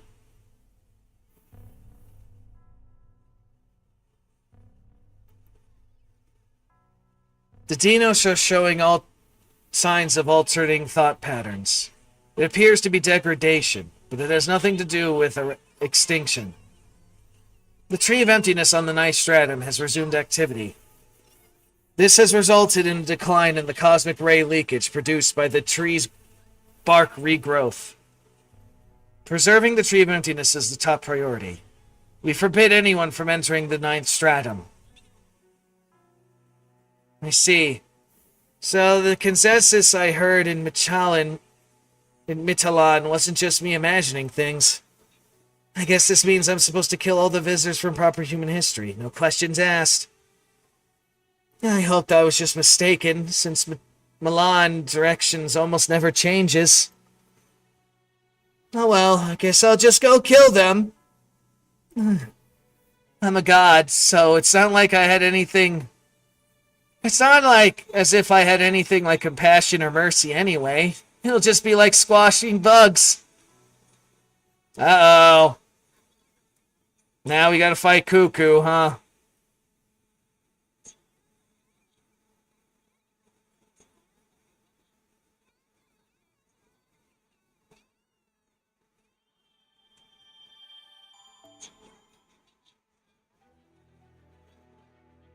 Epilogue? What?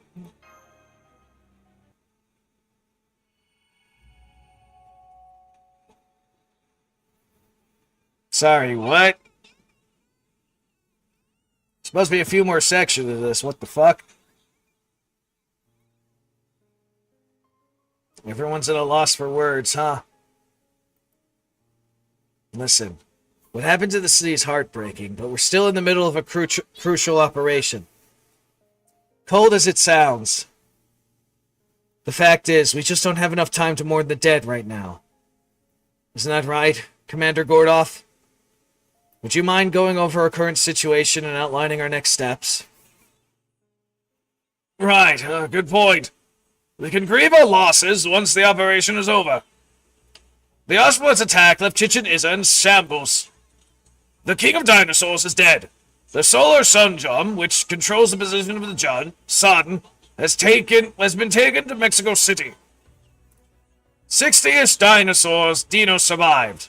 The Oshblood were almost completely wiped out before the last survivors retreated. In regards to the Oshblood, we now know that they are neither humans from this Lost Belt nor soldiers from proper human history that Tez has trained. They're apes native to Machalan, a species of primates extremely similar to humans. So the war between the Oshblood and the Deinos was not a proxy war between proper human history and this Lost Belt. Rather, it was a competition between two species trying to survive within the confines of Machalan. Vicious though the Oshblood may be, they are not directly opposed to human history. Well, I suppose it's Colin is the exception there. He clearly has it out for us. Still, I think it's challenge probably. But never mind that murderous lot for now. Here's the real problem we face. We, too, have suffered many losses as a result of this battle. Poor Hans thought she could show off by heading out to defend Chichen alone, then found herself completely outmatched in a fight against Tez.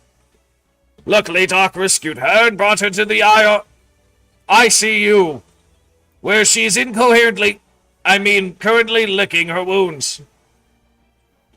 I thought at this point I should remind you that I'm supplying my own magical energy.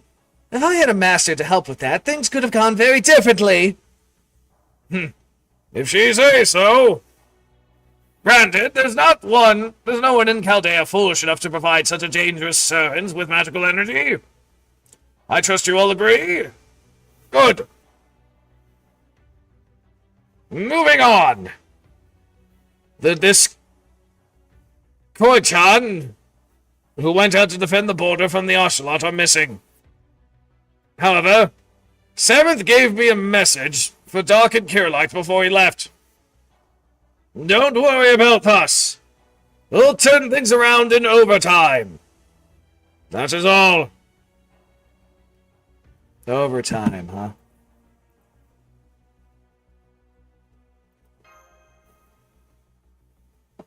As for Olga Marie, who's reappeared during Doc's battle with Tez, she's regained her memories and left Chichen Itza. We've been worried that this might happen, and unfortunately, it seems the time has come. She may have been helpful so far, but I doubt we'll be able to count on that going forward. Up until now, our enemies have been David and Tez. However, the foreign god remains the greatest threat to successfully carrying out our grand order. Is that clear? But she was still the same Olga Marie we knew. I know her memories have returned, but if we could just talk to her... Get it through your head! Regardless of how closely she resembles the Olga Marie you knew, it does not matter! Hell, she might even be Olga Marie atmosphere, but that doesn't change the fact that she's also the foreign god! Did you fail to notice her spirit origin is on the scale of a star? Monster doesn't even begin to cover it! You understand that in a single second, the sun puts out more energy than the entirety of humanity has used in all of human history, right? We can't risk her blowing up on us! Too dangerous!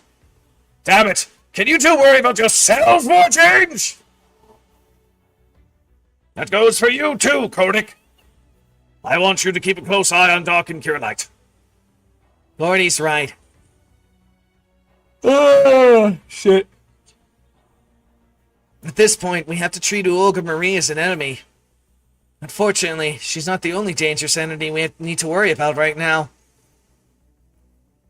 Kukulon is the representative of the extraterrestrials that make up this Lost Belt. The archetype of Machalan. Remember when Tez said she'll eventually turn on us? I think he's right.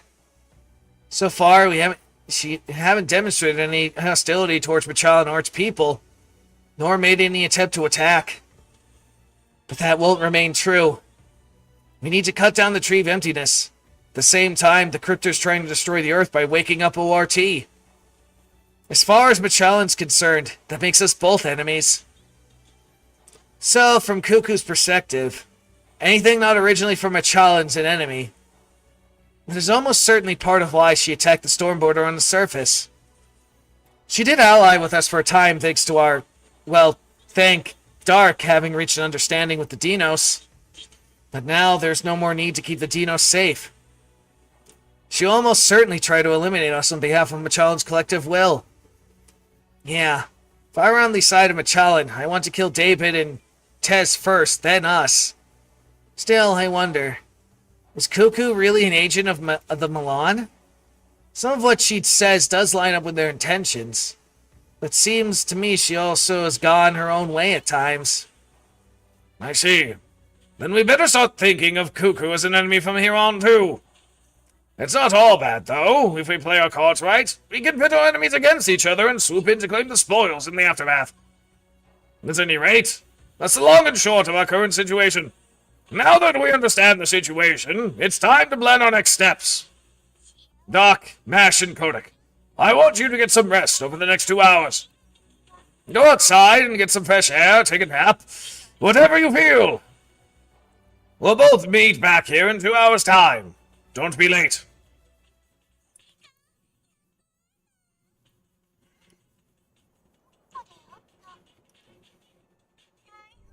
I should have known it would still be dark out. It would have been evening in Chichen Itza by about now. Guess you two weren't the only ones who want to go outside. You two gonna do anything in particular? I was hoping we could find some Deinos we know. Oh, hey, are you guys done with your talk? Waka-chan, you're okay? Oh, I don't suppose you know where the Discari brothers or Tepu are, do you? I haven't seen the Discari bros, but Tepu said he was going back to his house for a while. The other Deinos are all gathered at the Zakota Shrine. Maybe you'll find the Discora brothers there. Thanks, Waka-chan. Thank you. Come on, Mash, let's head to the shrine. You idiot. Don't you realize they gotta be mourning? Hey, wait up, damn it. Outsiders like us shouldn't... Shit, there they go. Well, I guess I'll just have to go take my lumps with them. Hold up, bro. You're coming with me. There's something I want to ask you. Where'd Olga go? In fact, what exactly is she to you guys anyway? I asked Tapu, but he won't give me any details. Is it something I'm not supposed to know? Alright, I'll tell you. Consider it thanks for protecting the border while we were being held captive in Mexico City. This will be a good chance to reevaluate things, Waka-chan. See, the woman you've fallen for is actually...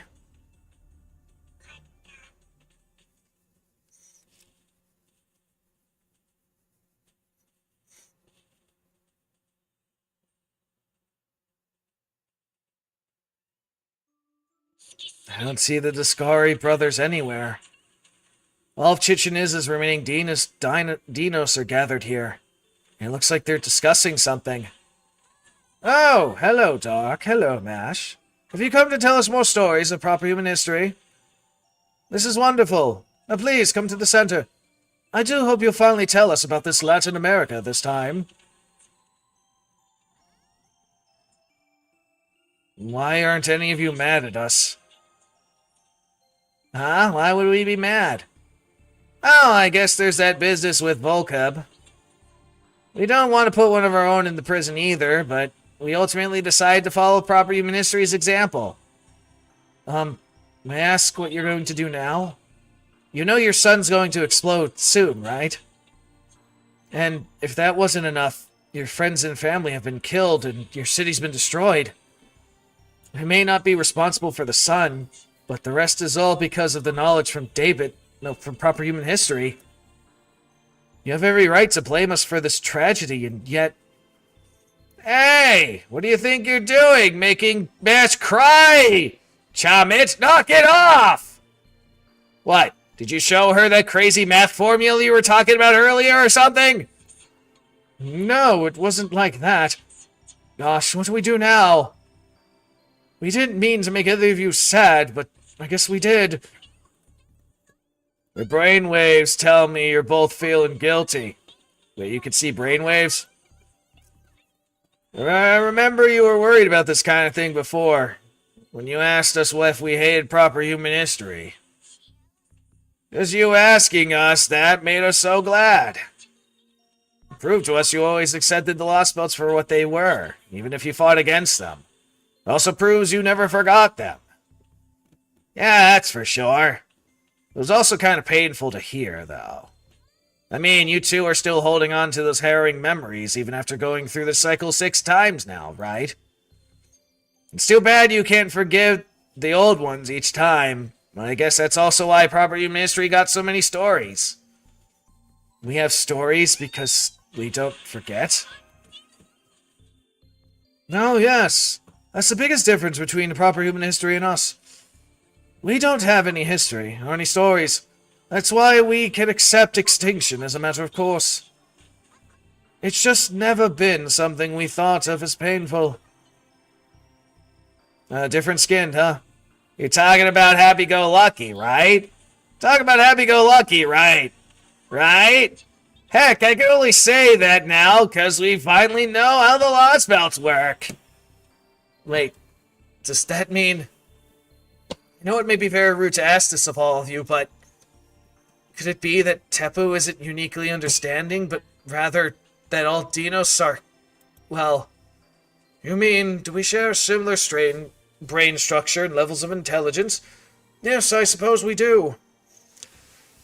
They have never been any Deinos who are so exceptional as to be described as geniuses or brilliant.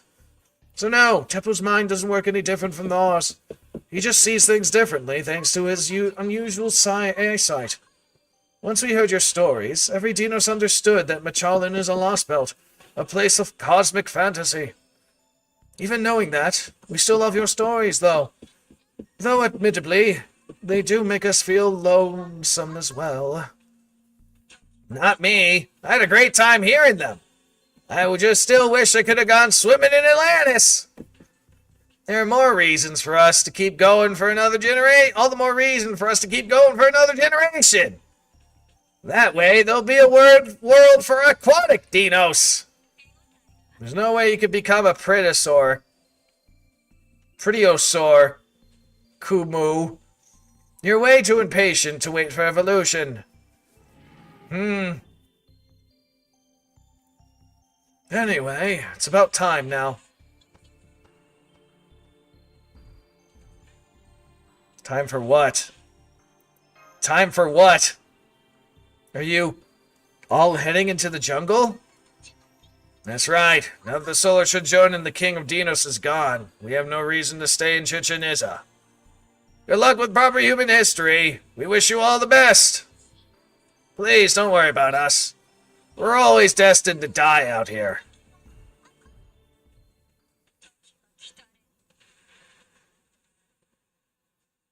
The city was so full of life, and now it's completely empty.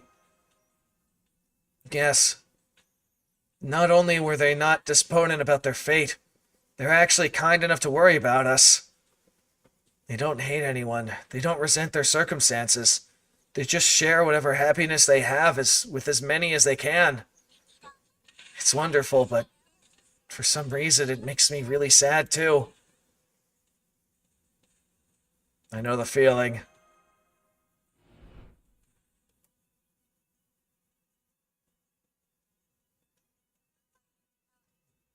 Back when we knew you were going to die because of a terminal disease or whatever. And that priest is still here, I see, and I hear my mom upstairs. Alright. So, my mother is back with the groceries. So, I'm going to go and help her now, because I hear it. So, give me a few minutes, guys, and, yeah, we'll be back. Oh, that reminds me. I didn't raise the fucking volume higher on this shit, did I? We had the volume low on this the entire time, huh? Oh, well, it's okay. Anyway, like I said, I'll be back.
Okay.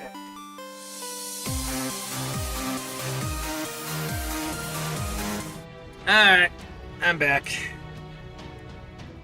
Alright, almost 3 o'clock.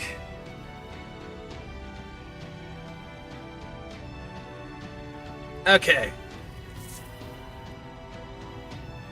Let us see how this goes. Continuing this epilogue go.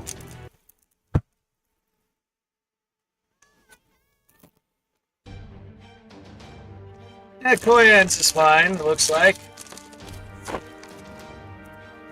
Good! You're all right on time! Yeah, so it only takes 2 hours for Koyans to recover after getting beat the shit out of the Aztec god of war, huh? Now, let's begin the briefing for our final mission in the South American Lost Belt.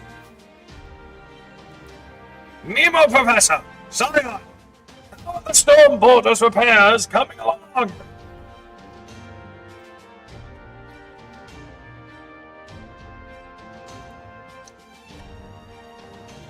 Yeah.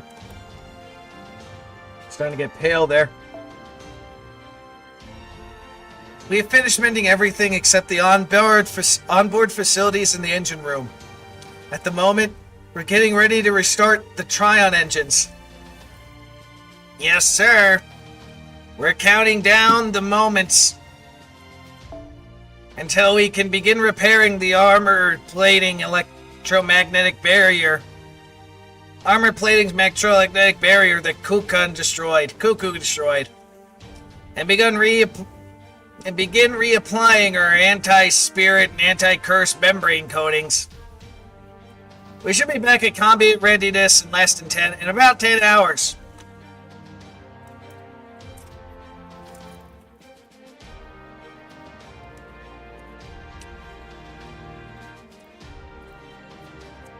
Once that's done, we'll restart the engines, generate new Spiritron torpedoes, and charge the main cannons. We'll expect it to be a total of 20 hours before the ship is ready for both flight and combat. I see. Excellent work.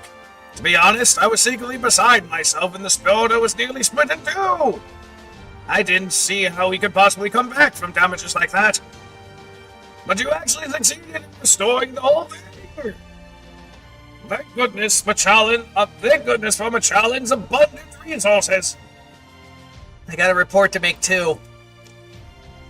The density of the toxic gas in the 8th stratum is falling rapidly. According to Transmit 2, the 8th and 9th stratum will have breathable atmosphere in about 10 hours. Which means the time of the underworld pilgrimage is finally upon us.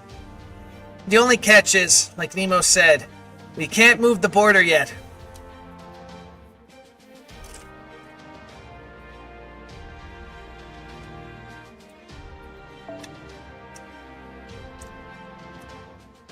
If we try to fly without the barriers, it'll be easy prey for Kukulon if she decides to finish the job she started when we arrived.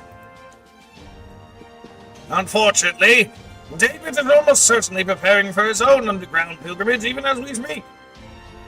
But by the time we finish rebooting the border, he could well have reached the bottom stratum and revitalized ORT. So once again, we have no choice but to send our field team ahead. Master Dark and his servant, Master Kirillite. Nito, Koyan said, loath I am to let you go, technical advisor. You have two options to choose from. Plan A, Operation David's Assault. Locate and neutralize David's Sempoid on his way to the bottommost stratum. You should aim to get him somewhere between the 6th and 8th strata. This should resolve the immediate threat without needing to go to the bottom to the stratum And the most important thing is that ORT remains dead. Plan B, Operation Team of Emptiness Felling. Reach the bottom before David, find the Tree of Emptiness and cut it down. No matter how powerful ORT is, it is still part of this lost belt, so getting to the latter should remove the former too. According to Trasmus 2 calculations, each plan has a 50-50 chance of succeeding. Now, just for the record, let me ask you this, Master Dog. Do you feel one of these plans has a better shot than the other? Don't be shy. Give us your honest opinion.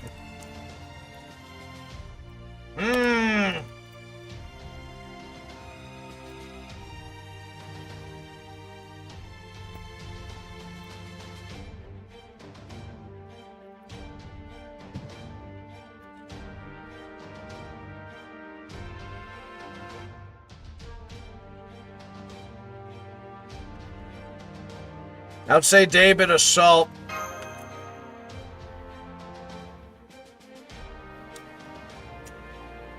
No. We should go with both A and B at the same time. Kodak, are you saying there's no reason for us to stick to just one choice? We'll split up into a team to strike David and a team for the Underworld Pilgrimage.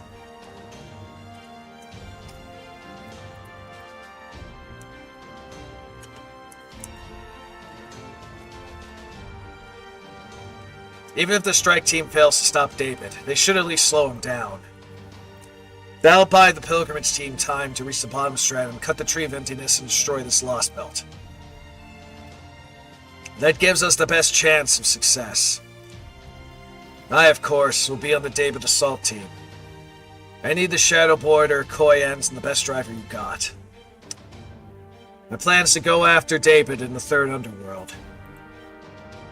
If the driver has a healthy number of top-tier magical circuits, so much the better. Oh! I may not have been able to finish the Paris Discord rally, but I still have good driving techniques and off-road experience. And you're looking for a driver that surpasses me there, who also possesses top-tier magical skill circuits. Where in the world are we going to find someone like that? Nah, I see.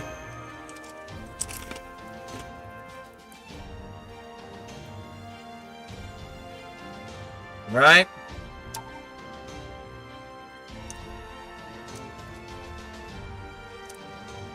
Right? You have nothing to worry about there. So you guys just focus on the Underworld Pilgrimage.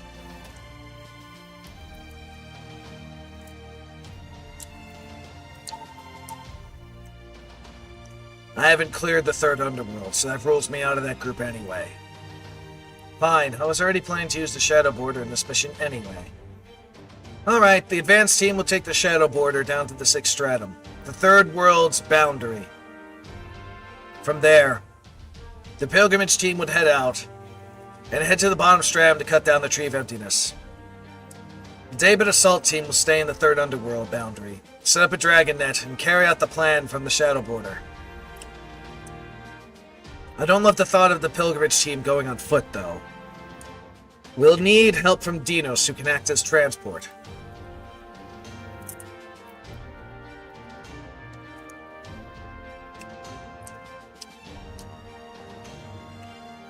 I know you said the Deinos have left Chichen Itza, but they may still be out there.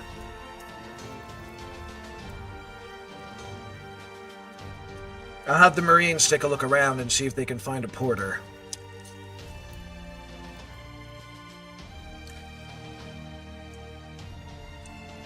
On a related note, we should talk about Tepu, too. He's been a tremendous help so far, but the conflict between the Cryptors and Chaldea is a problem for proper human history alone. I don't cherish the idea of drawing him into our battle. What do you think, Dark?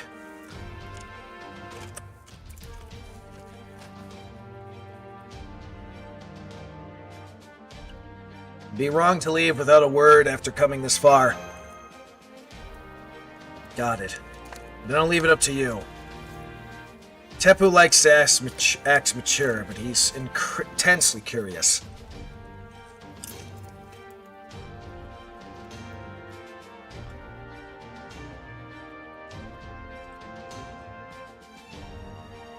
I'm sure he'll help us if we asked. In fact, I'm not sure he'll forgive us if we don't. Alright.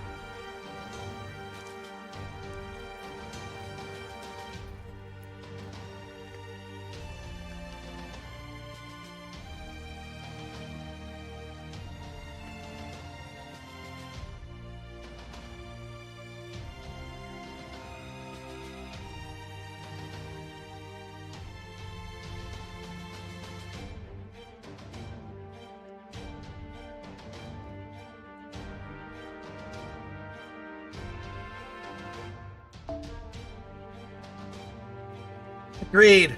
Shy though he may be, he does know how to hold a grudge. Gotta pull that shut-in out of his comfort zone. I see, I see. Nice to hear that you become such good friends with the Deinos. I don't know how it happened, but by all means, go ahead and talk to him. In the meantime, we'll continue our preparations. This will likely be your last chance to take in Geneva. We don't have much time, so enjoy what you can.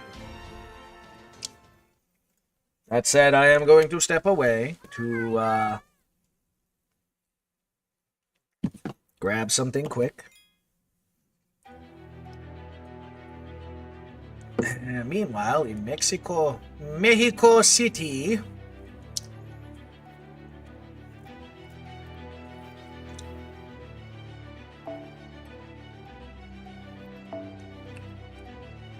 alright, I'll be right back. Give me a minute.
Alright, I'm back.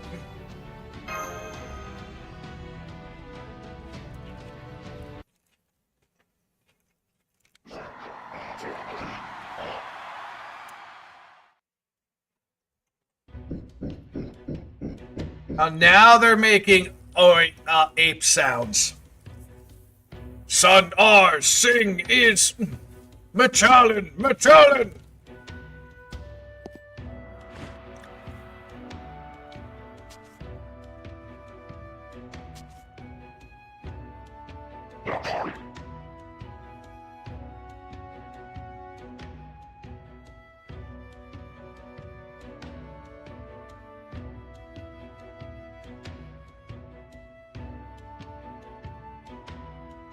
It's all right. Go ahead. I can report to Ted's alone.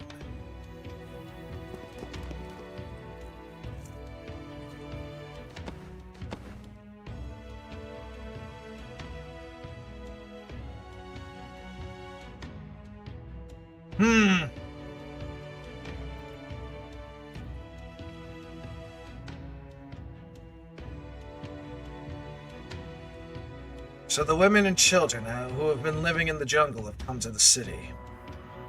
But they're not here to celebrate our victory. They've been praying for the husbands and sons who went off to battle to return safely. They love their families just like humans. No, their love is purer than humans. Only a handful of soldiers came back. The ones who lost their partners must think I'm a terrible king.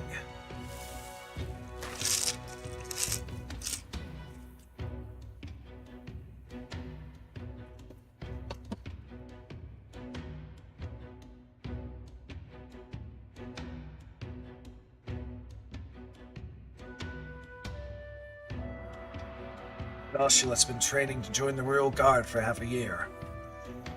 It looks like he resents me for telling him he was too young and leaving him behind.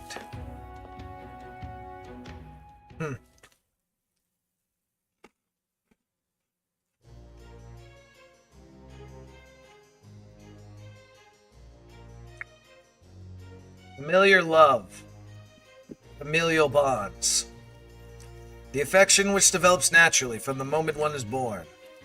There is no need for words. Where there is no need for words. It was nothing like that. I was already fully formed the first moment I opened my eyes. My body was made here in Machalan. It is modeled on the people of proper human history.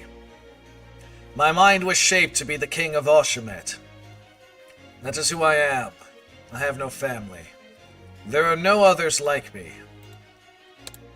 Is that so? Interesting. All I had were the impulses I wore on my sleeve. My disappointment in those who refused to obey me. The despair I induced in those assigned to me. And my lashing out against all who were around me. My god said to remember those impulses. That he would only make me a god if my soul was clear and unclouded. Great Tez.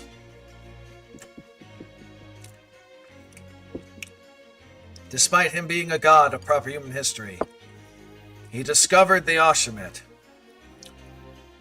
In one night, he built Mexico City and created me out of the earth to serve as their king. Ah, so you were literally sculpted, huh? For 1 year, I would act as Tez. If I could prove myself worthy, I would become his incarnation. It was a wonderful year, a year free of doubt. I knew that with absolute certainty that our fight to eradicate humankind, to deny proper human history, was a righteous one.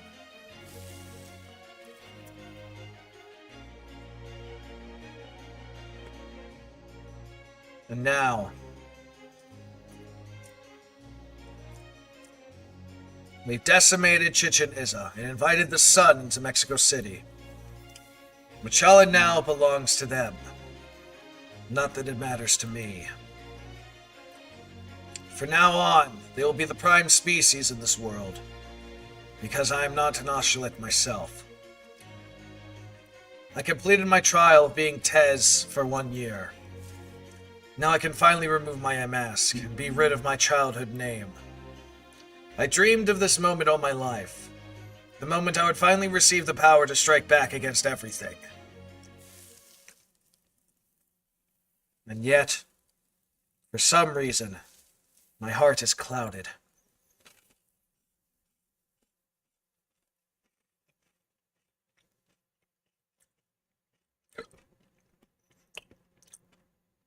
Like an obsidian mirror too oblique to reflect anything.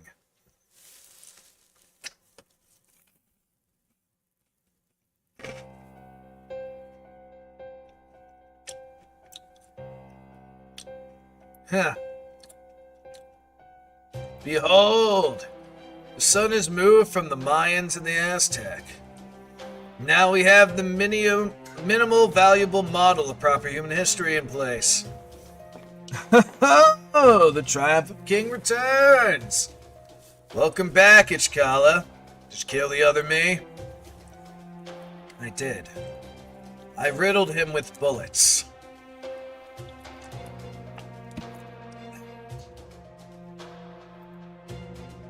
His limbs went flying, his head was torn from his neck, and his flesh was shred to gooey bits. I see. Good job! Only Tez can kill Tez. You and the other me might have been both mortal, but a fellow Tez's weapon, well, easily do plenty of damage. The conditions were equal. Trust me. The other me had no complaints about dying in battle. What is it? Is there something you don't get? Ah, right. I never did tell you that the king of dinosaurs was also me, huh?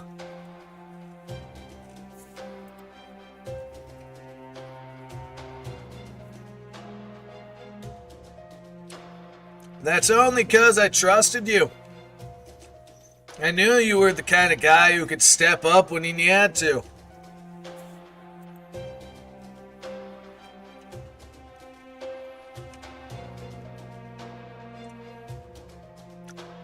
Gods are expected to be fair and impartial.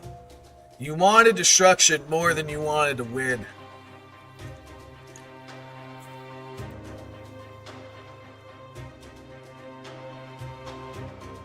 If you had decided you didn't need proper human history, then you have to let go of the Lost Belt too.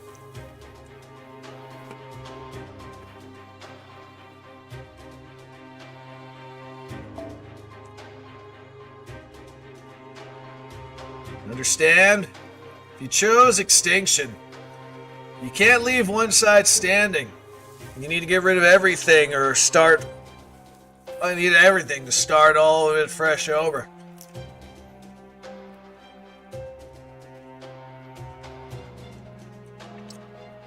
Yes, great Tez. I am honored to receive your divine proclamation. Alright, let's head out. It's underworld pilgrimage time.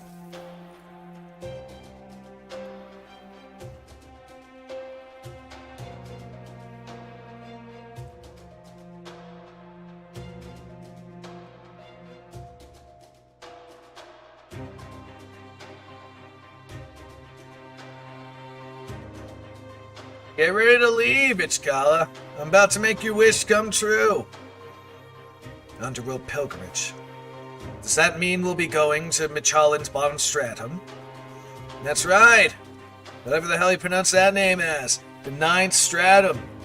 The Moon Lake where we'll find a real altar city instead of this slapdash replica.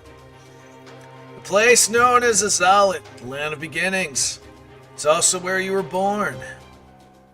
I was. Then, I wasn't born from the earth of Mexico City.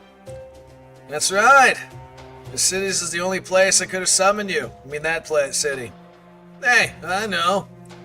Want to bring along a few of the surviving Oshmalot you trained yourself? No. That's alright. This was a hard-fought victory. Even the Oshmalot need time to relax and lose themselves in drink. Got that right. No matter how short-lived it is, you gotta savor joy while you can. Alright, time for the finishing touches. David's waiting in the jungle. Let's go pay our respects to the ORT's coffin.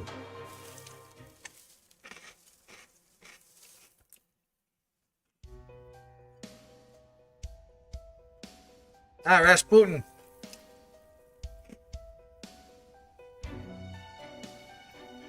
Alright, give me a moment. Nom nom nom nom nom. Okay. I never thought I would see a war in a land as peaceful as Machallan. It seems humankind cannot escape the consequences of accumulation, no matter what form it takes. They accumulate wealth, sin, forgiveness. Even our own foreign god must find the situation deplorable. I already knew about human wars from the video records I studied. Chichen Itza might be a ghost town now, but it was never a creation of Deinos civilization anyway. They never accumulated anything. Then they never will. Quite right. Your eyes are as sharp as ever, my lady. But that's not true for humankind of proper human history. Both the Cryptor and Chaldea will try to reach the bottom stratum. The former will do so to revive ORT, while the latter will do so to erase this Lost Belt and ORT with it. So, what will you do, my lady? You need to ask? The whole reason I chose this lost belt as my temporary lodging was to require an even stronger spirit origin. ORT belongs to me.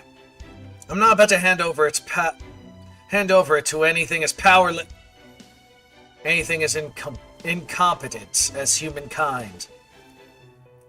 I've come to the conclusion that humans' prime species is evil. I have no compunction about eliminating it.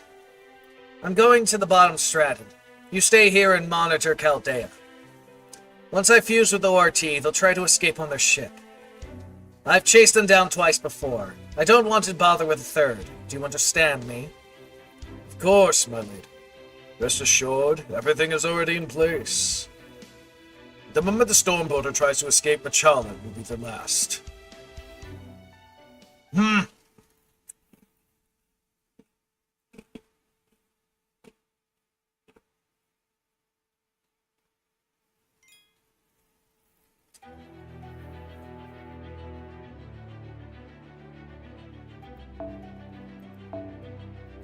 Alright.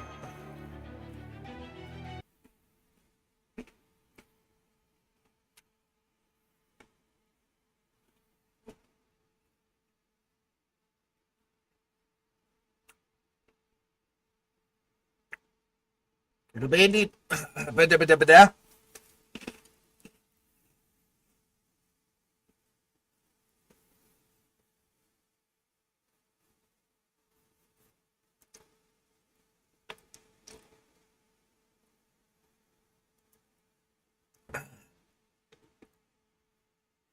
So there you have it. Will you come with us?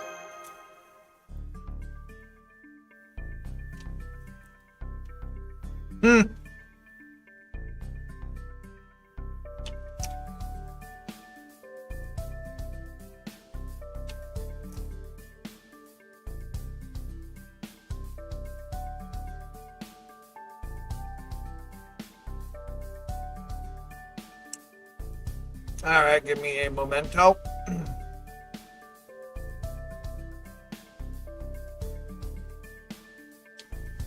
As I straighten out my back.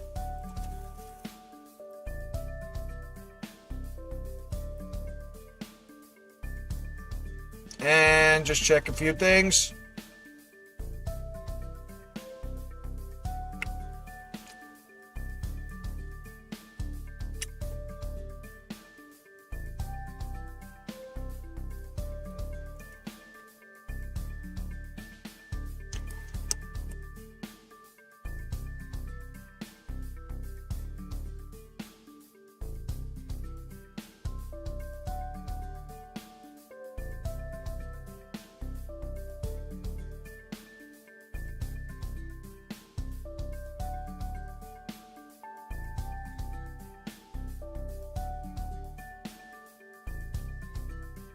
I'm sorry, what the fuck? Hold on.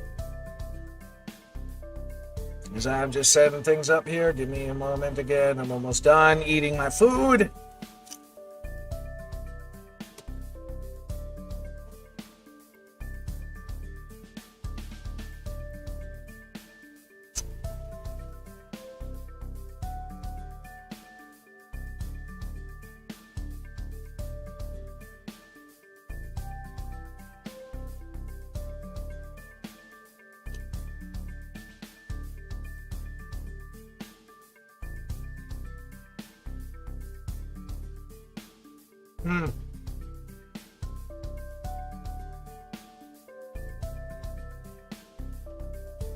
Okay.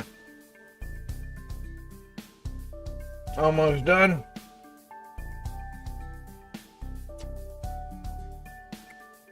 And you know what? Let me just read this. Yes, of course. I'm relieved you came to talk to me. Thank you, Doc.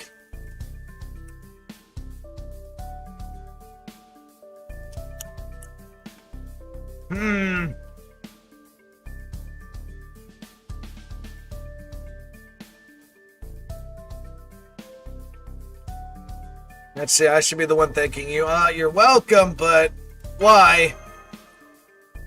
All the other Deinos have left Chichen Itza, right? Whether the sun exploding is what will destroy Machallan, or it will be a casualty of ORT's destruction of the whole world. The Deinos will accept what happens without a fight. The response could be called rational or even noble. But knowing that you fought so far, I thought you might find that response cold and heartless.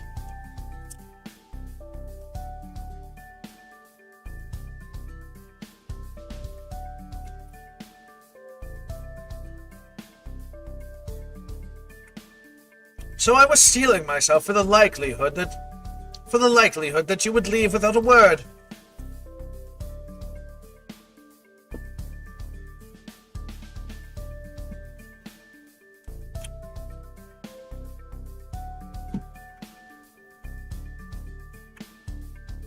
In the end, the Deinos are Machalin's prime species. We are, at heart, very different creatures from you.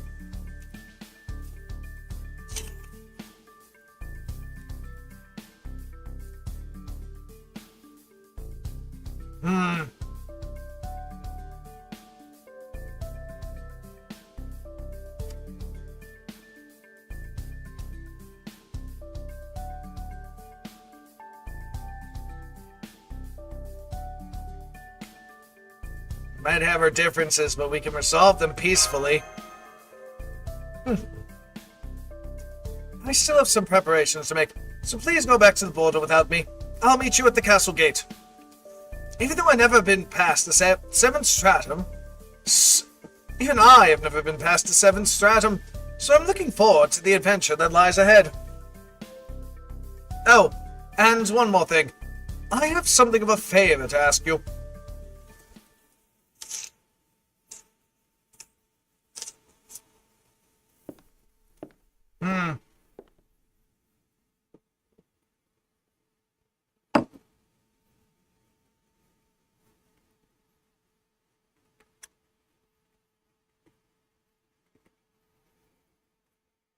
Everyone really is gone now, aren't they?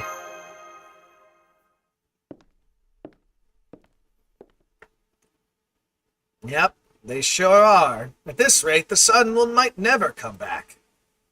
Then again, even if it did, it's going to explode anyway, so maybe that's actually for the best? That being said, don't you think you should be more careful walking around alone at night? You're the master of Chaldea. As far as Machallan is concerned, as far as I'm concerned, you're just a rare and unusual interloper. But the novelty of that is worn off. So wouldn't it be funny if I just pruned you right here and now? You're not very good at being the bad guy, are you? Well, I didn't really think you were going to be so unfazed. Man, and I spent all that time practicing what I was going to say before I flew down, too. Why didn't you protect Chichen Itza? Was Tez right? Huh? Oh, right. I guess he did say something about me not protecting the Deinos, huh? Yep, he's dead on. The sun helps the world grow, yes, but it also makes it burn. Think back. Did I do anything at all to protect the Deinos, even while we were traveling together? That's right, I didn't. Even when Kama showed up, or this war was taking place, I just kicked back in the sky and enjoyed the show. Did you really enjoy it? I did. You really are an insolent one, you know. Say something like that again and I will very literally squash you. Anyway, the sun's going to explode soon, so who cares how many of them die now? The cycle of extinction has come to Machallan, just like it did in proper human history. There's no point in getting angry or sad about it, or refusing to face reality. Even if the Deinos and Oshawott all die out, eventually humans like you will still be born, right? Life will never die out completely, no matter how bad the collapse. Proper human history has proven that. So, I was thinking, why don't you all just leave now that your ship's almost repaired? I mean, there's no point in you sticking around for Machallan's collapse, is there? Not until we visit the bottom stratum. I see. But I'm guessing there's no more to be done. I am the Arbiter of Machallan. That means I'm obliged to watch over the Deinos and Ocelot's final moments. To do that, I need to keep this lost boat around. Which means both the Cryptor trying to revive ORT, and Chaldean on its mission to cut down the Tree of Emptiness are my enemies. The next time we meet will be in Kalakuma, or whatever the fuck you say that is. That is where you and I will go our separate ways.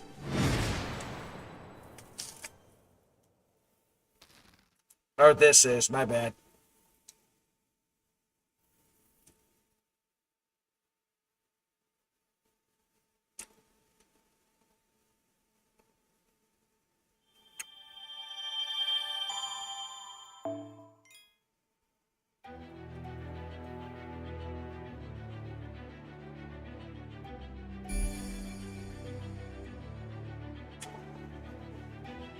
Golden Sea of Trees, is it?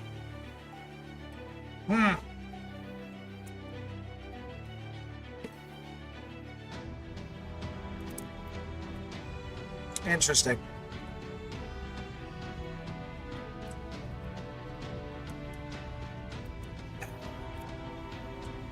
Excuse me, that was the green tea. 6 sections, huh? And I'm guessing this is where...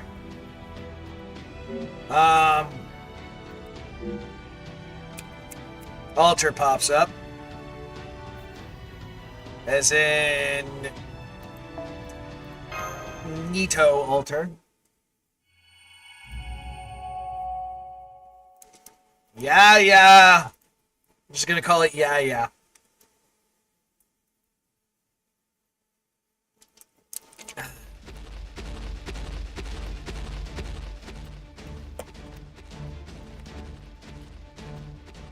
We passed the observatory in the 7th and will be soon entering the 8th stratum.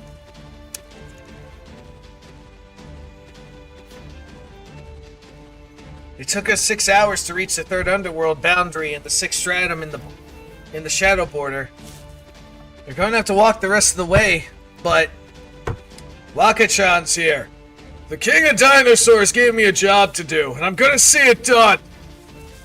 It'll be way faster if I carry you through the jungle, and you 3 practically weigh nothing. You're giving us a wonderful steady ride, Waka-chan. Even at this speed, we're not getting jousted at all. It's like your legs and your torso are completely separate beings. When it comes down to pure riding comfort, you even surpass the Sphinx. Seriously, this is amazing. How do you do it? I just absorb all the impact of each step with my legs. If I let it reach my stomach, it could do some damage. It's very fortunate you were still in Chichen Itza, Waka-chan. I was concerned that Chaldea would lack transportation for their operation, but that's no longer a problem. On a related note, how are you doing back there, Da Vinci? I'm sorry I can't provide the same stability as Waka-chan, but I can at least float and glide for a little bit. Are you kidding me? I'm having the time of my life! I didn't even know your feather arms can also work as wings. I would be kind of surprised if it didn't. They're mainly to stabilize my posture, but yes, they do. If I could use the spell Professor taught me, I might even be able to fly like Dumazed. Anyway, I know the 7 of us, Doc, Mash, Nito, Da Vinci, Waka-chan, and myself, and Habitrot in their base state, are making our way to the bottom stratum as quickly as we can go. But do you happen to have any questions about the 8th stratum, the final level of the underworld, before we arrive? I thought nobody could get in there most of the time. There are a few legends passed down orally among Chichen Itza's priests. The 4th level of the underworld is known as whatever, the Black Line. It is a range of underground mountains devoid of sunlight. It is said to be covered by a steep mountain range. But that those mountains are actually hollow, and there's another mountain range inside them. It is essentially a cavern which contains an underground mountain range entirely devoid of sunlight. It is also that terrible bat, Kamazota's nest, so I suppose it makes him the fourth underworld guardian. You're gonna fight the vampire, man? Oh man, if only Lady Kukulon was here too! Waka-chan, you know that Kukulon would never fight Machalin's own descendants. In fact, she's probably far more likely to attack Chaldea at this point. Be careful not to greet her casually if you happen to see her. She'll probably chop the people on your back right in half, and you along with them. Oh man, really? Then again, that does sound like her. Whenever Cuckoo decides something's threatening Machalin's peace, she wastes no time obliterating it. Like unintelligent dinosaurs. Deinos. Oh well, we'll cross that bridge when we come to it. I could dodge one or two of his attacks, but after that, it's up to you guys to figure out what to do.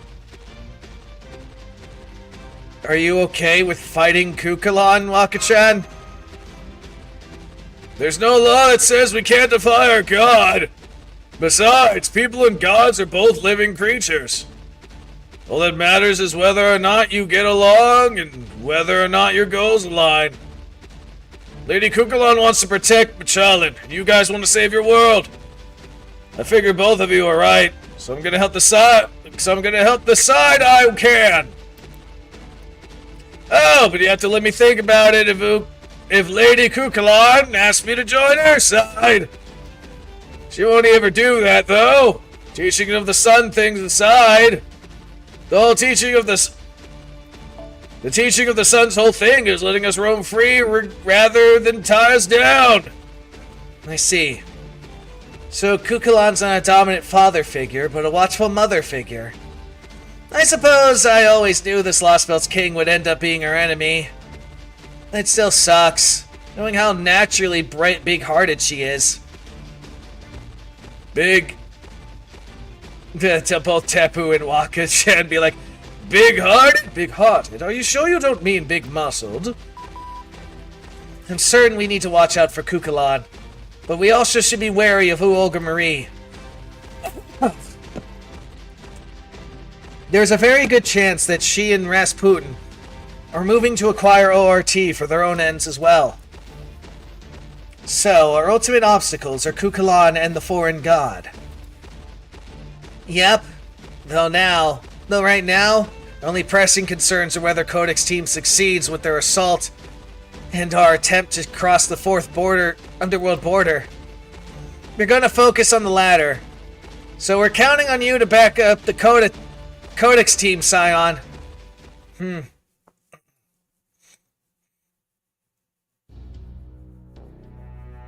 Of course. Sorry, but I can't help you.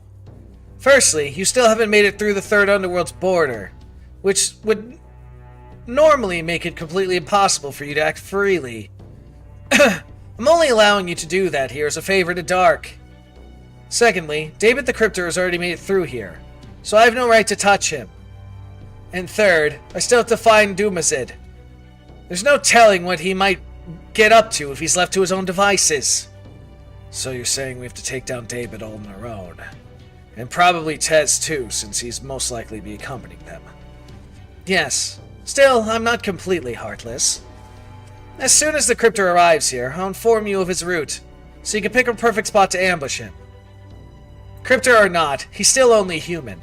And even Tez's vessel is a human body, not a spirit origin. You should be able to win as long as you go in properly prepared. Good luck. That's one way to put it. Maybe, maybe not. It's been an hour since then. Dark's group must be in the 7th Stratum by now. Good thing we managed to get here before David. I've never been so happy as to have access to a big car and a top-tier driver. I still can't believe how quickly you got us through that jungle. You're telling me? Now, remind me, if you would. What in the world am I doing on the assault team, Zombliss? Could you have chosen Montrere to drive you instead? Remember, Your Excellency, Lord Montrere's wounds still haven't fully healed. If he were starting to bleed from his forehead while driving through the jungle, we would all be dead in no time. Again, it's complete bullshit that he's alive anyway. You're a racer. You surely understand the dangers of getting sweat in your eyes while driving is a dangerous course. Just had to go right for my pride, didn't you? Well then, who's going to take the navigational seat? Who can I trust to wipe the sweat from my brow? Why, me, of course. I would be honored to use these big, soft, rabbit ear pom-poms to gently, delicately wipe the sweat from your forehead, Your Excellency. Can I contract you to be my exclusive navigator for the whole season? Damn it. Damn, it's giving me chills just listening to her play him like a fiddle. I guess Gordov has yet to learn his lessons. His lesson? Hey, if you're out to wreck your life, I'm not gonna stop you. Can you at least wait until we're back on the surface, though? Koyans, have you heard from Eshkogol yet? Just now, in fact. Lord David is proceeding along the route we expected. Here you go. Cripes, they're moving down quickly, too! We'll never catch them here! Still, it seems your time is finally up, David Semvoid. We're about 20 kilometers from our intercept point. I could get us there quick as a wink. Prepare to eat the dust of my record-breaking lap time! Hang on. I want to shift the intercept point to here. We should wait to ambush them in the middle of the desert. You can get us there in 10 minutes, right? Koyans and I will take it from there. I'm going to set up as many explosive and beast traps as possible, so I need your merchandise. Of course, just leave it to me. With all these claymores and C2 explosives, not even a rat... No, not so much as a bug will get past us. I'm more than happy to pay them back for what they did in Chichen Itza, with interest. Alright, fasten your seatbelts because I'm about to kick this baby into high gear! Let's go set the perfect trap!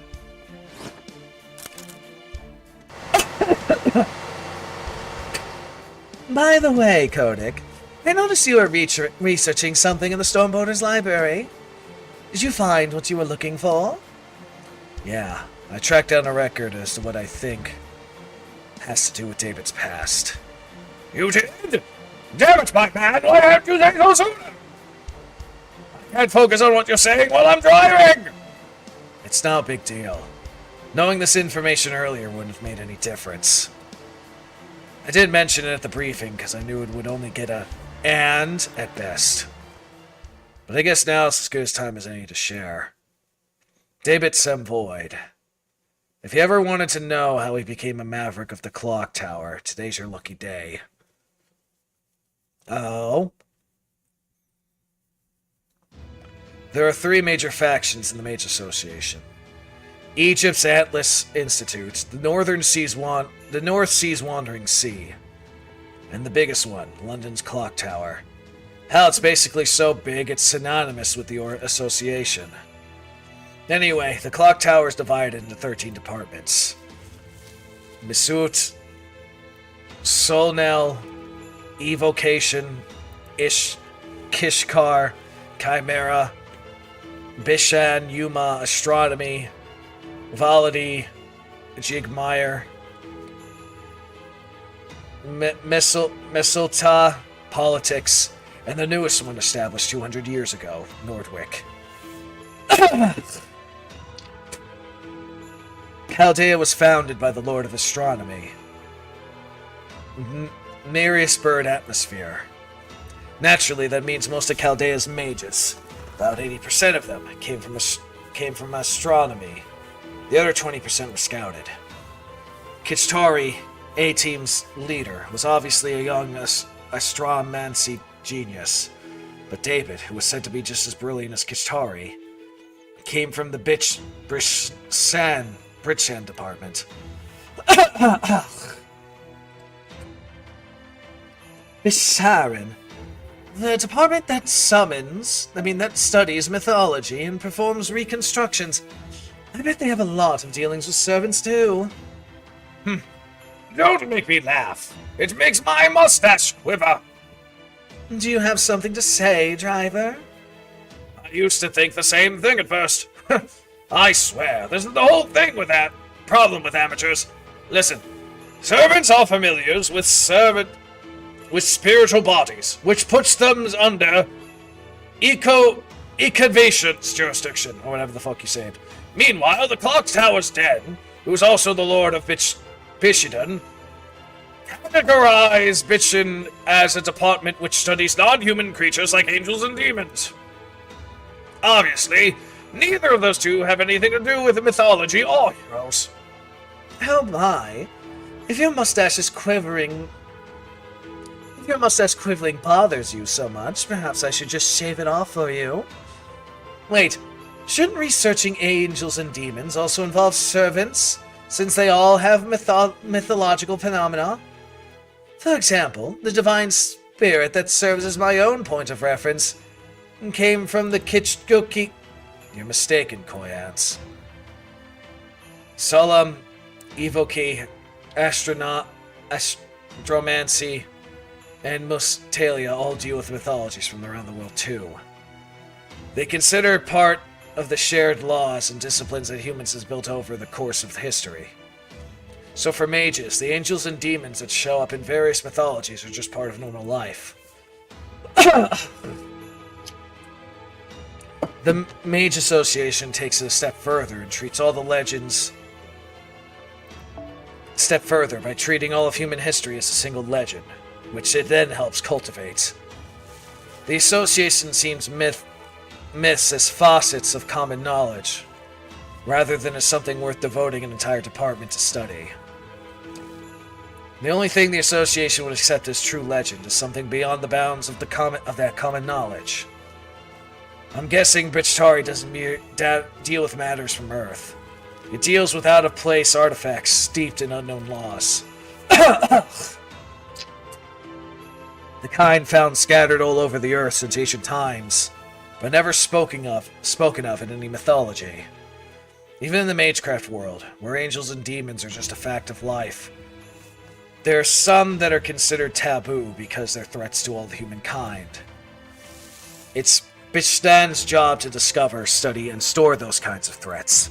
The other departments contribute to humankind in different ways, but Bishan is focused on keeping inhuman things away from us. Part of that is the fact that the Lord of Bishan is also the Dean of the Clock Tower.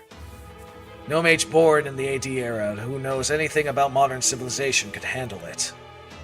Indeed, the Dean has a select group of elites that report directly to him. Well, I say elites, but in truth they're anything but. Any who join can never move up. They're little more than slaves who spend their lives working to understand extraterrestrial threats. Suffice to say, it's not easy to quit the department, which is why we can assume Atmosphere recruited David directly. With another lord negotiating personally, I'm sure even the Dean couldn't have denied the request. Actually, Atmosphere had nothing to do with it. They made it sound like he had been banished, but the truth is, he left voluntarily. I'm sure Director Mosberry did personally invite him, but it was ultimately his choice to leave Bishtan and join Chaldea. I see. So, he essentially sold himself to Chaldea. I would assume you went back over his records before he left Mashtari then? You were in the database, right? Yeah. All 8 years he spent in Bishtan. But there's not a single record of him before that. There's no mention of him in Bishtan or Astromancy, yes. Whenever a new student enrolls in the clock tower, they always make an entry for them in the database, but there wasn't anything on him in that one either. All we know is that David was a genius who suddenly showed up at the clock tower when he was 10 years old. I might have been able to find out more if the policies database had been shared with the border. That would never ever happen! Policies is also the Clock Tower's international investigation agency. Given outsiders, such sensitive information could only lead to all of this clock tower scandals becoming public knowledge. Oh my, so that's what you were up to back when you were in policies, Your Excellency? So you held your fellow mages pass over their heads in ways that more skirted the law than followed it, am I correct? You were saying, Godic? Right. Right. At that point, I stopped trying to investigate David's past and started looking through all of Bitch Son's records. It wasn't easy, since everyday records were individually locked down. Normally, I never able to shift through them all on my own. But luckily, I knew exactly which year to check, and with Scion's help, I eventually found it. There's a file from July 26 that was just titled Record 5 Minutes. Unfortunately, I wasn't able to decrypt the file's contents. Actually, it'd be more accurate to say that the file contained nothing noteworthy whatsoever. But on the same day, a strange and inexplicable incident happened in London and a neighboring college town. That day, every single spell in London suddenly stopped working. Of course, pretty much everyone noticed the anomaly, and it wasn't long before it was fixed.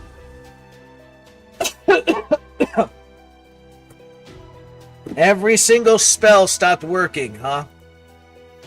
Then the mages figured that they made a mistake in their spells and decided it wasn't worth reporting.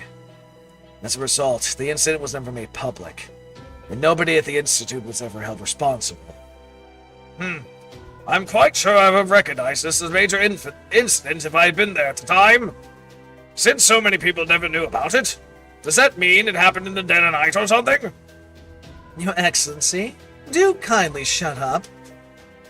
So this record 5 minutes file from Bishpari is dated the same time as this incident when every spell in London stopped? That's right. What happened was, an angel relic was exposed in a prep room for one of the Bishan's facilities. In real world time, it was only exposed for 0.2 seconds. But that was thought to have been enough to shut down all the clock tower spells. There's no record of who was in. Oh no, BS had a fucking hernia. Why? Why did the internet die? The fuck? Why did the internet explode? Oh, you son of a bitch. Alright, hold on.